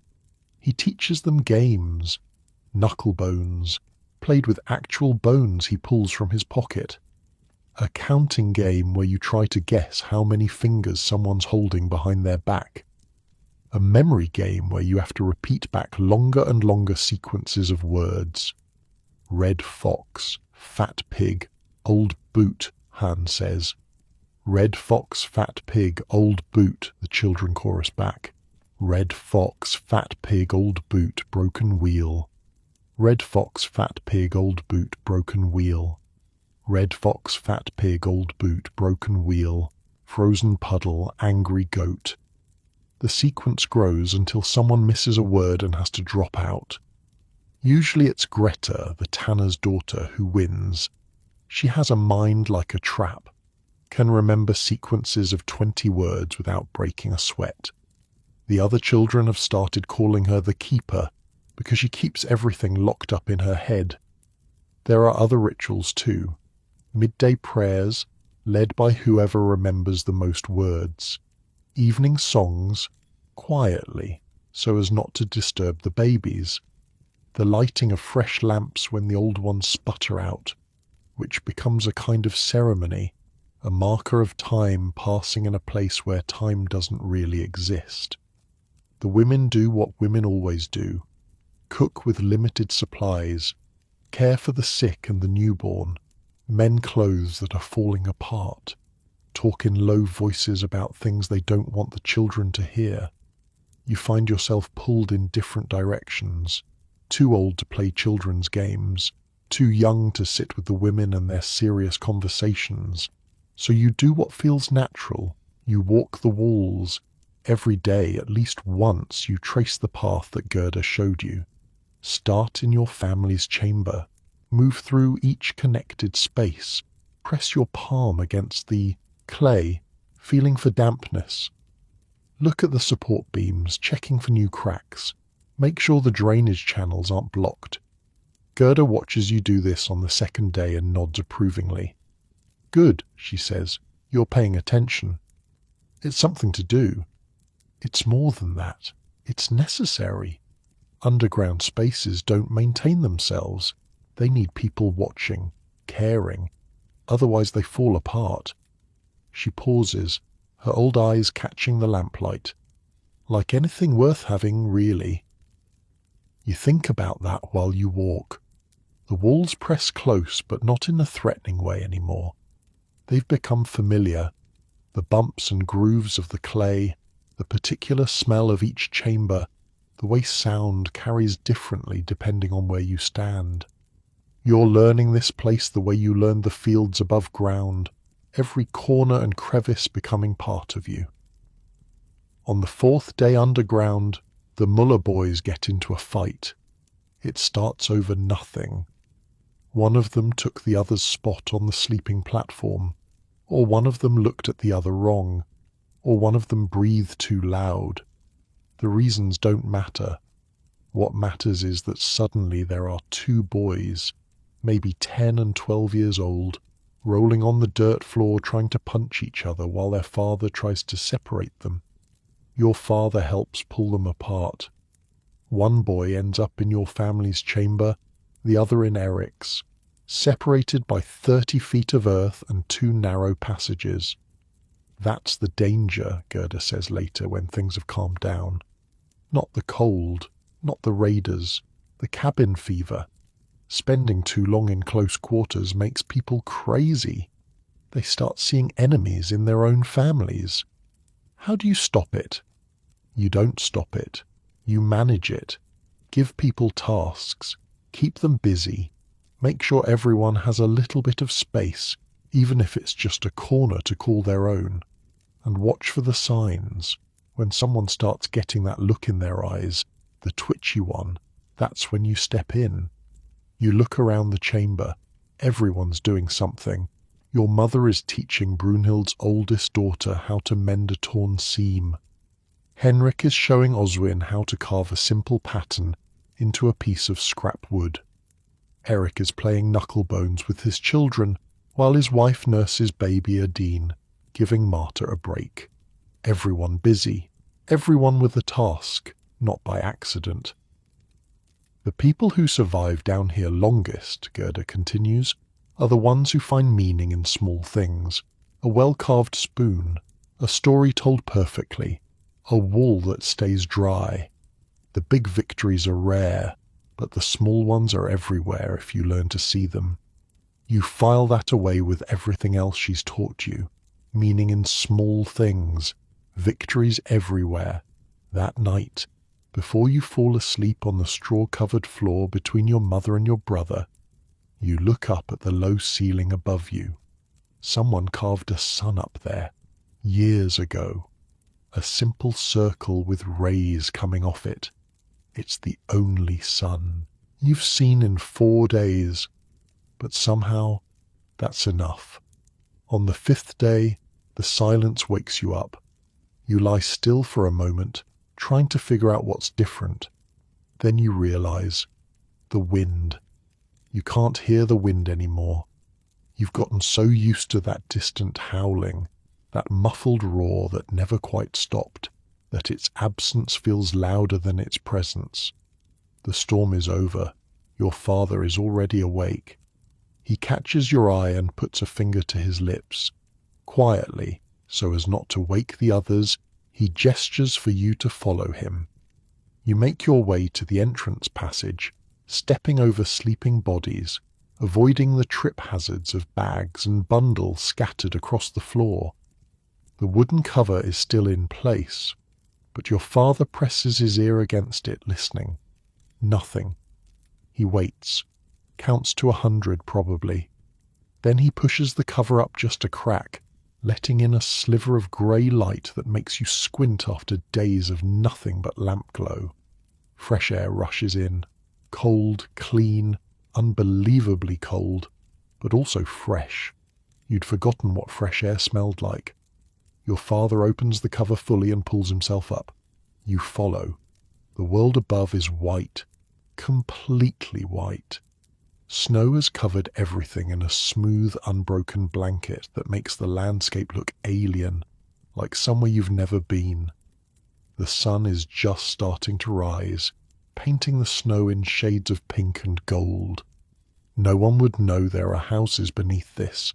No one would guess that a village exists here at all. Just smooth white nothing, stretching in every direction. Beautiful, your father says. It's not a word he uses often. Deadly, you reply. He laughs. A real laugh. The first one you've heard from him in days. Both. Same thing sometimes. You stand there together, father and daughter, breathing the cold air and watching the sun rise over a world that tried to kill you and failed. 5 days underground. 40-something people crammed into chambers meant for half that many. A baby born in the earth. 2 boys who nearly killed each other over a sleeping spot. Countless small moments of kindness and frustration and boredom and fear. And now it's over. Until the next time. You go back down to help wake the others. There's work to do. Snow to clear. Damage to assess. Food to ration for the rest of winter. But first, breakfast. And for the first time in almost a week, you'll eat it in sunlight. Spring comes slowly, the way it always does. One day you notice the icicles are dripping instead of growing. The next day there's a patch of mud where solid ice used to be. Then suddenly the birds are back and the air smells different, and winter feels like something that happened to someone else a long time ago. But underground, spring means something else entirely. Water, Gerda says, the first warm day of March. That's what you need to watch for now. All that snow has to go somewhere, and somewhere is down. She's right. You notice it on your morning walk, through the chambers. The walls that stayed dry all winter are starting to sweat. Little beads of moisture forming on the clay, gathering into drops, running down to pool in the drainage channels. The channels your father dug years ago, the ones that seemed almost excessive when you first learned about them. Now you understand why he made them so deep. The frost line is thawing, your father explains when you mention it to him. All that frozen ground is turning to mud, and mud moves, seeps, finds every crack and gap. You spend the next week doing nothing but water management, clearing debris from drainage channels, checking the collection pits, making sure the slopes are still working, still guiding water away from the living spaces and toward the exits where it can drain safely outside. It's boring work, repetitive. Your knees ache from crawling through low passages, and your hands are constantly cold and wet. But every time you clear a blocked channel and watch the backed up water start flowing again, there's a small satisfaction in it. A tiny victory, like Gerda talked about. You find a bird's nest wedged into one of the ventilation shafts. A wren, probably, looking for shelter during the winter and never leaving. The nest is blocking half the airflow, and when you pull it out, you find 3 tiny skeletons inside. Chicks that never made it. You say a small prayer for them, because it seems like the right thing to do, and then you clear the rest of the debris and move on. That's life down here. Things die in the dark sometimes. You find them and you deal with them and you keep going. The Grubers have trouble. Their new chamber, the one you helped dig after the raid, wasn't designed with spring thaw in mind. Klaus dug the drainage channels, but he dug them level instead of sloped, water pools instead of flowing. And one morning in mid-March you hear shouting from their direction. Your father is already there when you arrive, ankle deep in muddy water, helping Klaus and his wife Hilda move their supplies to higher ground. Their sleeping platform is soaked. Their stored grain is sitting in an inch of brown water that's getting deeper by the minute. The collection pit is full, Klaus says, panic in his voice. I emptied it yesterday. Where is all this water coming from? Everywhere, your father says. The whole hillside is draining. You need a second outlet. They work through the day, digging a new channel that connects the Gruber chamber to the main network. It's emergency work. Sloppy.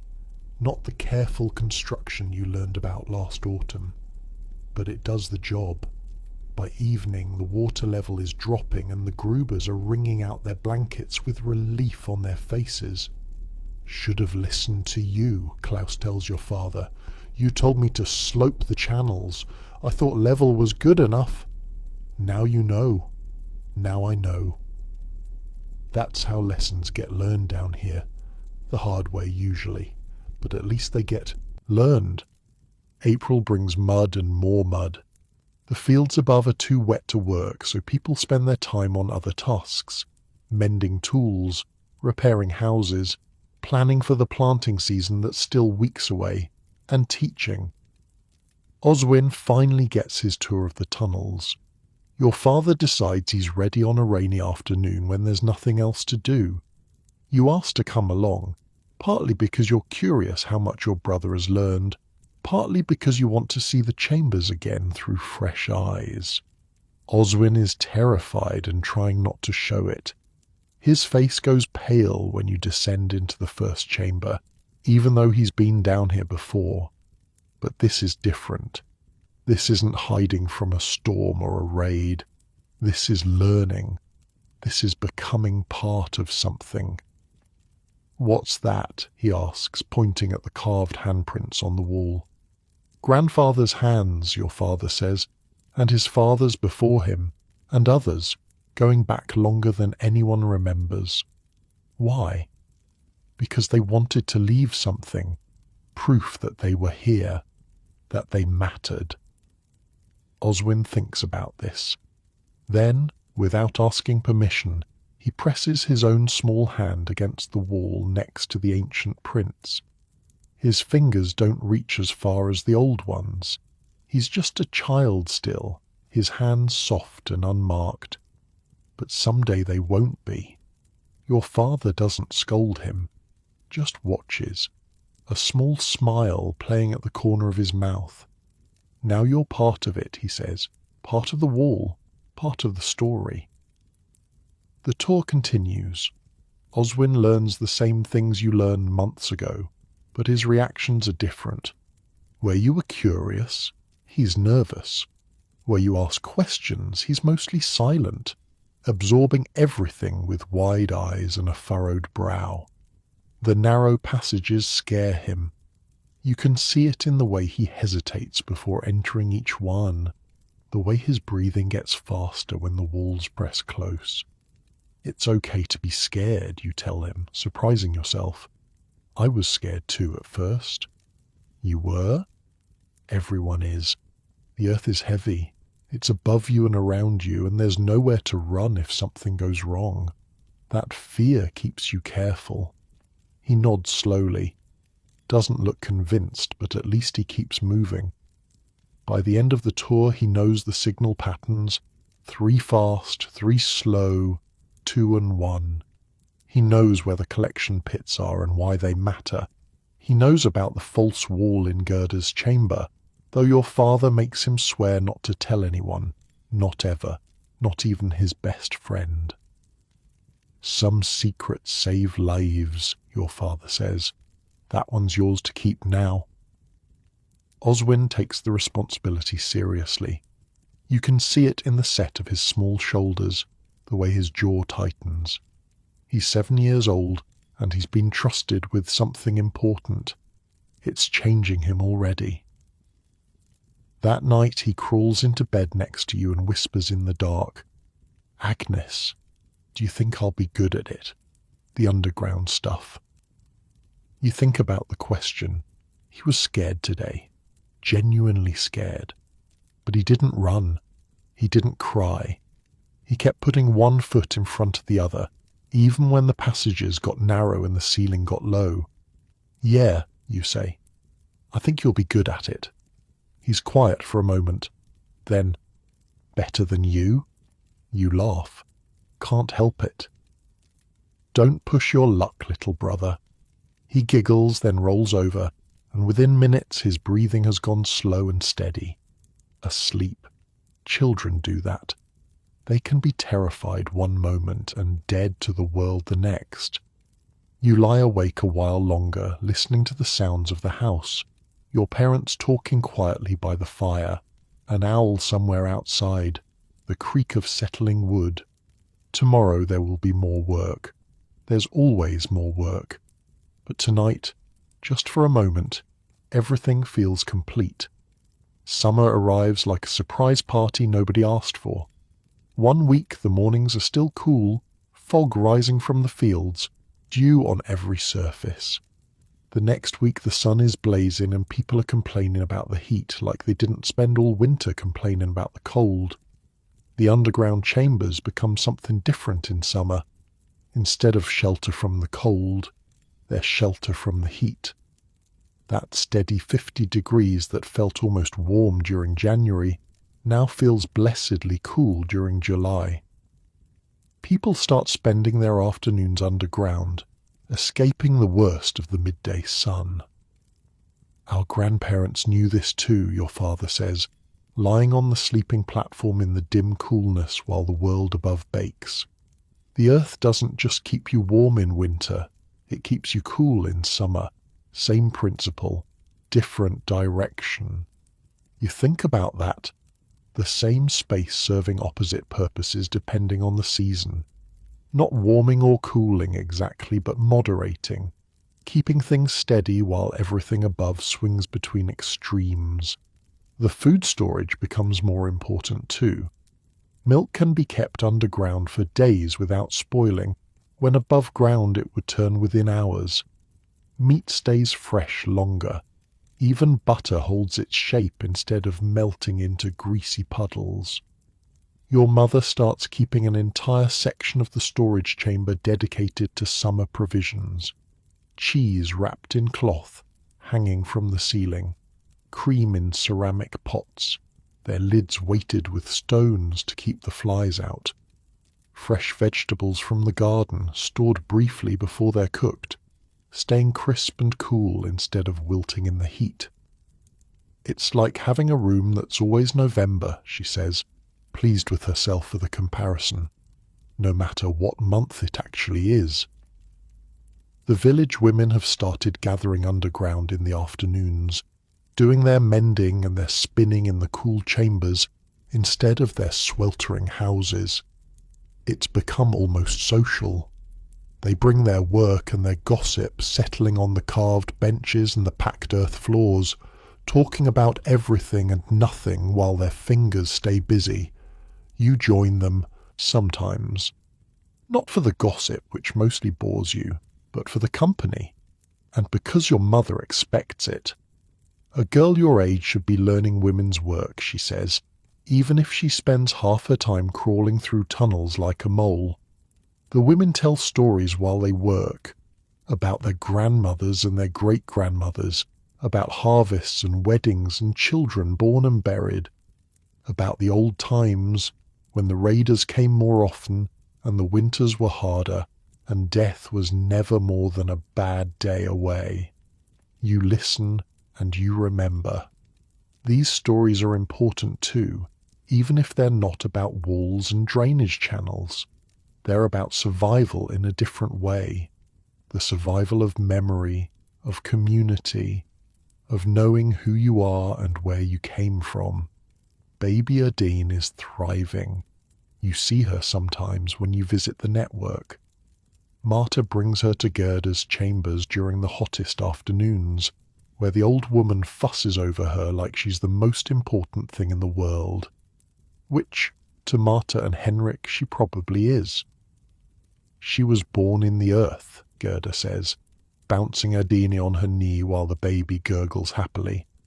That makes her special, means the earth will always protect her. You're not sure if that's true. Probably isn't. But it's a nice thing to believe, and Marta clearly takes comfort in it, so you don't argue. The baby has grown so much since that frantic night during the blizzard. Her face has filled out, her hair has come in dark and thick, and she's starting to make sounds that might be words if you listen hard enough. She doesn't seem to remember being born underground, obviously, but the underground will remember her. By August, you've walked the walls so many times you could do it blindfolded. Every chamber in the network is as familiar to you as your own house. You know which walls tend toward dampness and which stay dry. You know which support beams are solid and which need watching. You know where the air flows fastest and where it gets stale if you're not careful.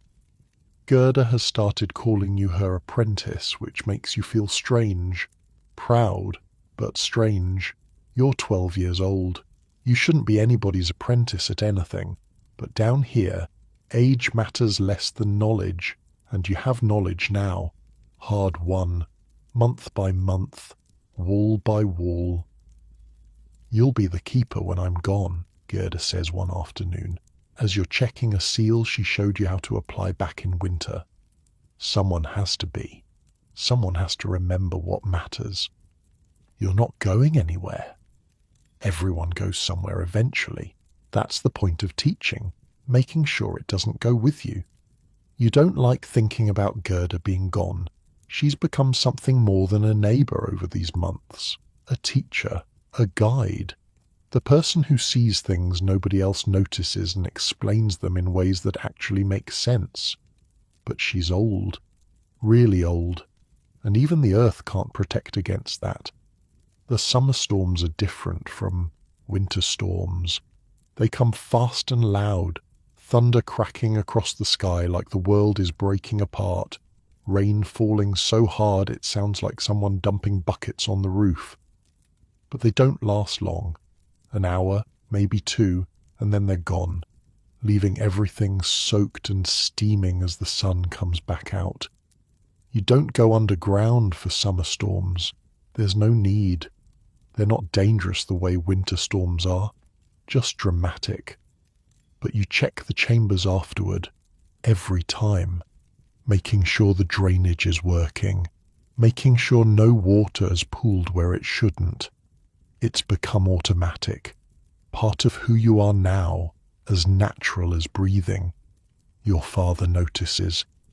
You've got the touch, he says, watching you inspect a wall in the storage chamber. Some people never get it. They dig, they build, but they don't understand. You understand. I just pay attention. That's all understanding is. Paying attention long enough for things to make sense. By September, the harvest is in full swing and nobody has time for underground work. The chambers wait, patient as always, empty during the day while everyone's in the fields, used for storage as the grain comes in, barrels filling up again after the winter's depletion, the cycle continuing the same way it's continued for generations.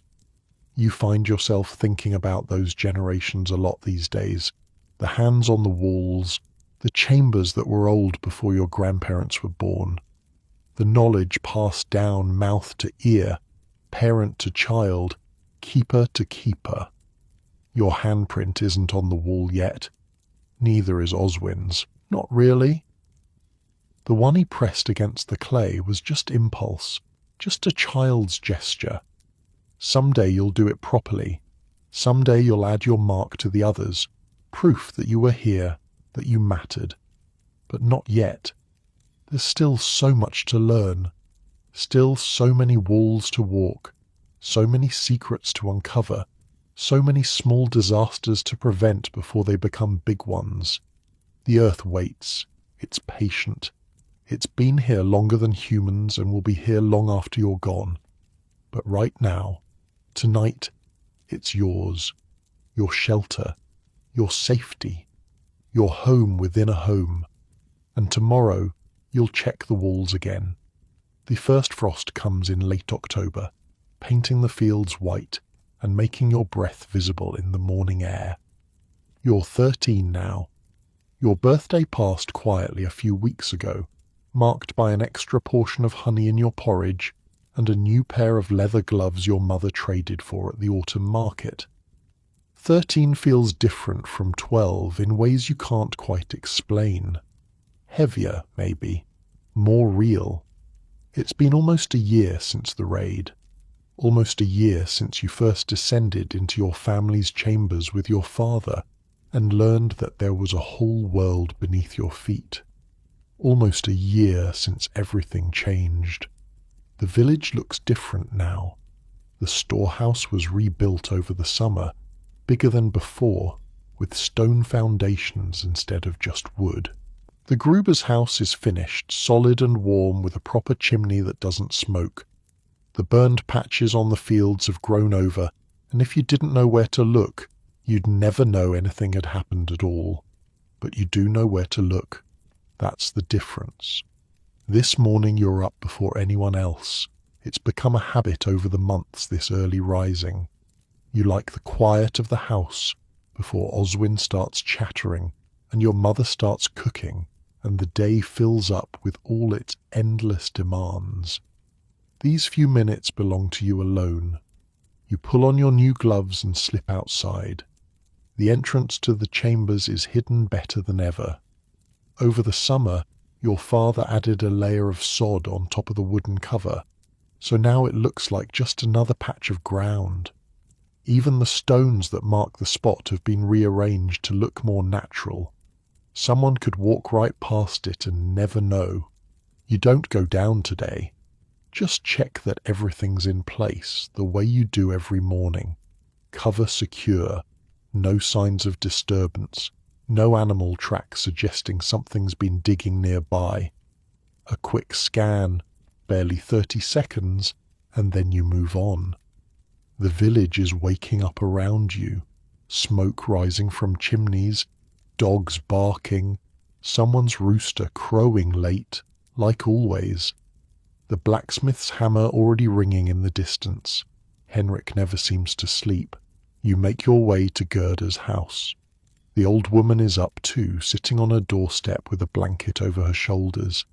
She's been doing that more lately, sitting and watching the morning arrive, like she's trying to memorize it. "Cold one," she says as you approach. "First frost. I felt it in my bones before I saw it on the ground." She pulls the blanket tighter. "Come inside. I've got something to show you."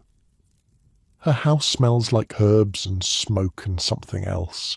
Something older, harder to name.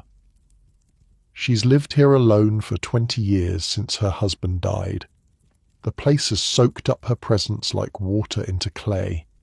She leads you to her work table, where a piece of stretched hide is laid out.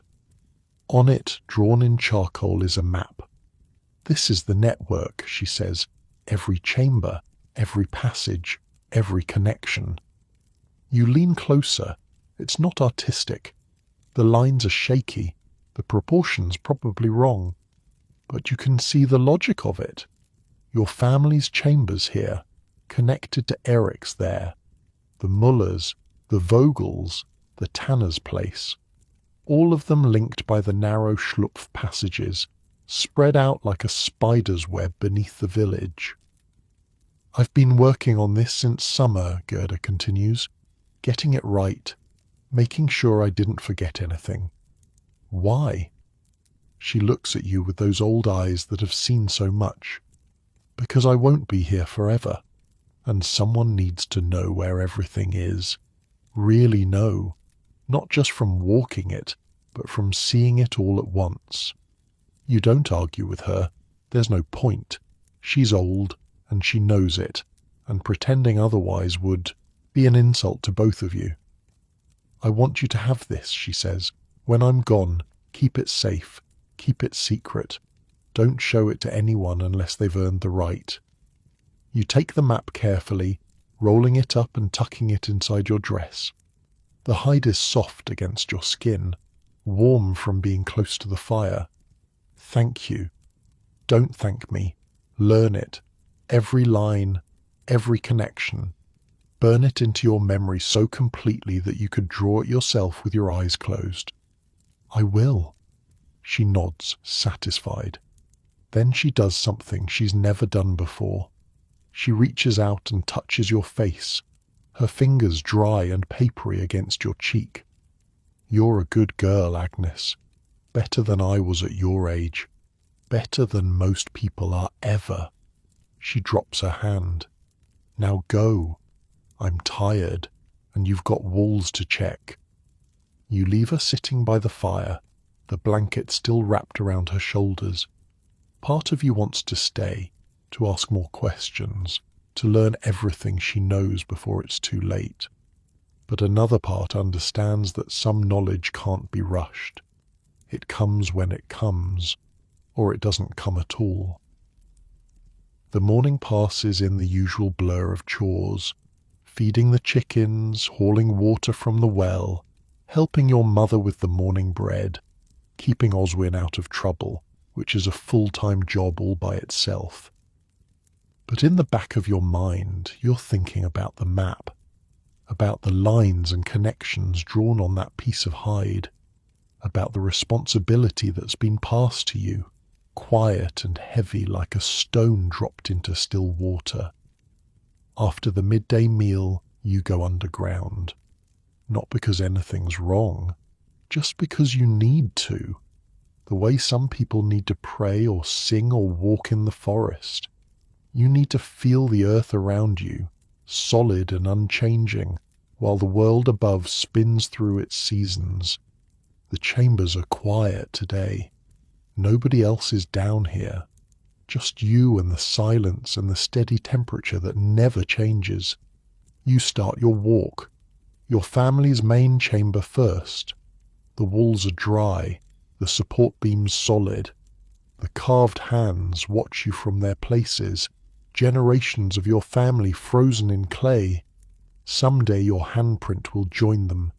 Not yet, but someday. Through the Schlupf to the Müllers. Franz's animal carvings seem to move in the lamplight, the deer leaping, the boar charging. You check the walls here too. A little dampness near the floor, nothing serious. You make a mental note to come back with ceiling paste tomorrow, on through the network, the Vogel's high-ceilinged room, the Tanner's chemical-scented workshop, Eric's chambers, where Erdine was born during the blizzard. You think about Erdine as you walk, almost a year old now, walking, sort of, on those wobbly legs that babies have. She was born in the earth, and the earth will always be part of her, whether she remembers it or not. Finally you reach Gerda's chambers, the big complex that her husband spent 40 years building, and she spent 20 more maintaining. You walk every inch of it, your fingers trailing along the walls, feeling for the problems she taught you to find. And you do find something. In the deepest room, behind the false wall, there's a crack, not a big one, hairline thin, running vertically along the corner where the wall meets the ceiling. You almost miss it. Would have missed it 6 months ago. You press your palm against it. Cold, slightly damp, not good. This is exactly the kind of thing Gerda warned you about. Small problems that become disasters if nobody catches them. The crack is probably from the spring thaw, moisture getting in and then freezing again over and over, slowly forcing the clay apart. You could fix it yourself. You have the skills now. But this is Gerda's chamber, Gerda's hidden room, and it doesn't feel right to work on it without telling her. So you make your way back above ground, walking carefully through the passages you've memorized over the past year, up the entrance steps, into the late afternoon light, across the village to Gerda's house. She's asleep in her chair by the fire, breathing slow and steady, her face relaxed in a way it never is when she's awake. You don't want to disturb her, but this is important. Gerda, her eyes open immediately, alert despite the sleep. Old instincts that never go away. Agnes, what is it? I found a crack in your hidden room, the corner near the ceiling. She's quiet for a moment, processing. Then she nods. Show me. You help her up, and together you make the walk to her entrance, down the steps, through the chambers she built with her husband's hands and her own labour. By the time you reach the hidden room, she's breathing hard, leaning on your arm more than she probably wants to admit. You show her the crack. She studies it, runs her fingers along it, presses her palm against it the same way you did.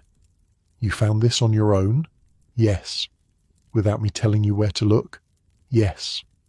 Another long silence. Then slowly she smiles. A real smile, the kind that reaches her eyes. Good girl, she says. Good keeper. She shows you how to fix it.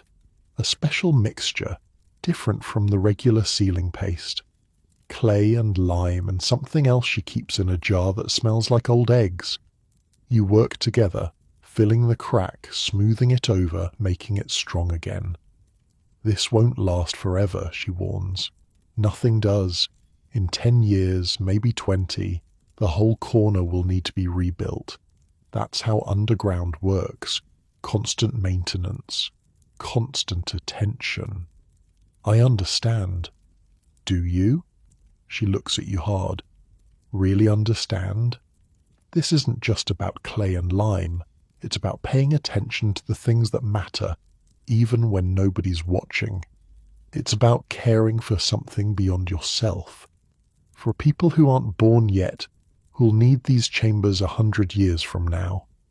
I understand, you say again, and this time you mean it differently. Deeper. She touches your face, again the way she did this morning. Yes, she says quietly. I think you do. By the time you leave Gerda's chambers, the sun is setting. The sky is orange and pink and purple, colours splashed across the clouds like someone spilled paint across a canvas. Beautiful, the way autumn sunsets always are in this part of the world. You stand at the entrance for a moment, half in and half out of the earth. Behind you, the tunnels stretch away into darkness.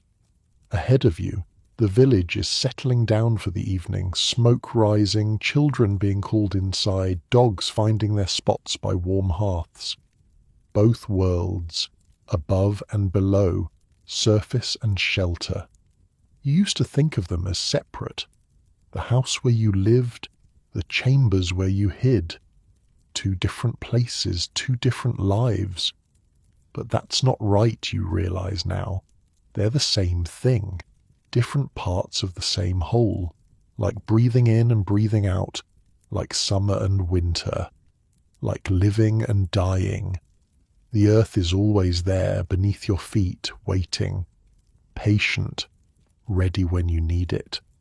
You close the entrance carefully, replacing the sod cover, checking that everything looks natural. Then you walk home through the gathering dusk, your new gloves warm on your hands, the rolled-up map still tucked against your skin. Your mother has supper ready. Pottage again, thick with vegetables from the autumn harvest. A small piece of cheese that she's been saving. Fresh bread still warm from the afternoon baking. Your family gathers around the fire. Your father, tired from a day of working on the winter preparations. Your mother, always busy, always thinking 3 steps ahead. Oswin, already half asleep, his head nodding toward his chest. Nobody talks much. There's no need. The fire crackles, the wind sighs outside, and somewhere in the distance an owl calls out to the darkness. This is what survival looks like. Not the dramatic moments, not the raids and the blizzards and the babies born underground. Those are just the peaks, the parts that stick in memory. The rest of it is this: quiet evenings, shared meals, family gathered close against the coming cold. Your father catches your eye across the fire. Checked the chambers today? Yes. Everything good? You think about the crack in Gerda's hidden room, about the fix you applied, the lesson you learned. Everything's good, he nods, satisfied. He trusts you now in a way he didn't a year ago. You've earned it. Wall by wall, passage by passage, you've become someone he can rely on. After supper, you help your mother clean up while your father carries Oswin to bed. The boy barely stirs, deep in whatever dreams 7-year-olds have. Probably dragons. He's been obsessed with dragons since your father's stories during the blizzard. Your mother touches your shoulder as you're putting away the bowls. You were gone a long time today. I was with Gerda, learning things. She's teaching you well. She's teaching me everything she knows, because she won't be here forever. Your mother is quiet for a moment. Then, none of us are here forever. That's why we teach, so something survives. You think about that as you settle into your own bed later, the straw rustling beneath you, the blankets heavy and warm. Your mother's voice is still soft in the background, talking quietly with your father about tomorrow's work, next week's plans, the endless details of keeping a family alive through another winter. Outside, the first frost has settled over everything, turning the world silver in the moonlight. The cold is coming. The long nights, the short days, the same cycle that's repeated since before your grandparents' grandparents were born. But beneath you, under the floor, under the foundation, under the earth itself, the chambers wait. Steady, warm, ready. You close your eyes. The map is memorized now, burned into your mind the way Gerda asked. Every line, every connection, every chamber and passage and hidden room. You can see it behind your eyelids, a web of safety spread out beneath the village like roots beneath a tree. Your family is safe. Your village is prepared. The earth is patient, and you are its keeper. Outside, the owl calls again. Closer this time, maybe on your roof, a night hunter beginning its work. But you're not a hunter tonight. You're not a worker or a digger or a keeper. You're just a girl in a warm bed, surrounded by family, drifting towards sleep on this first frosty night of the season. Your breathing slows, your thoughts soften. The sounds of the house fade to a gentle murmur, no different from the wind, no different from the earth itself settling beneath you. The underground is there. It will always be there. Tomorrow you'll check the walls again, fix what needs fixing, learn what needs learning. But right now, there's only this: the warmth of the blankets, the rhythm of your own heartbeat, the sweet heaviness of a day well spent, pulling you gently down into the darkness. Not the darkness of the tunnels, something softer, something kinder. Sleep. It comes for you the way spring comes after winter, slow and sure and impossible to stop. Your muscles relax, your mind quiets. The last thought you have is of hands pressed into clay, generations of your family, all the keepers who came before you. And then nothing. Just rest. Just peace. Just the deep, dreamless sleep of someone who has found their place in the world, above the ground and below it, part of something older and larger than any single life. The earth holds you, and you are home.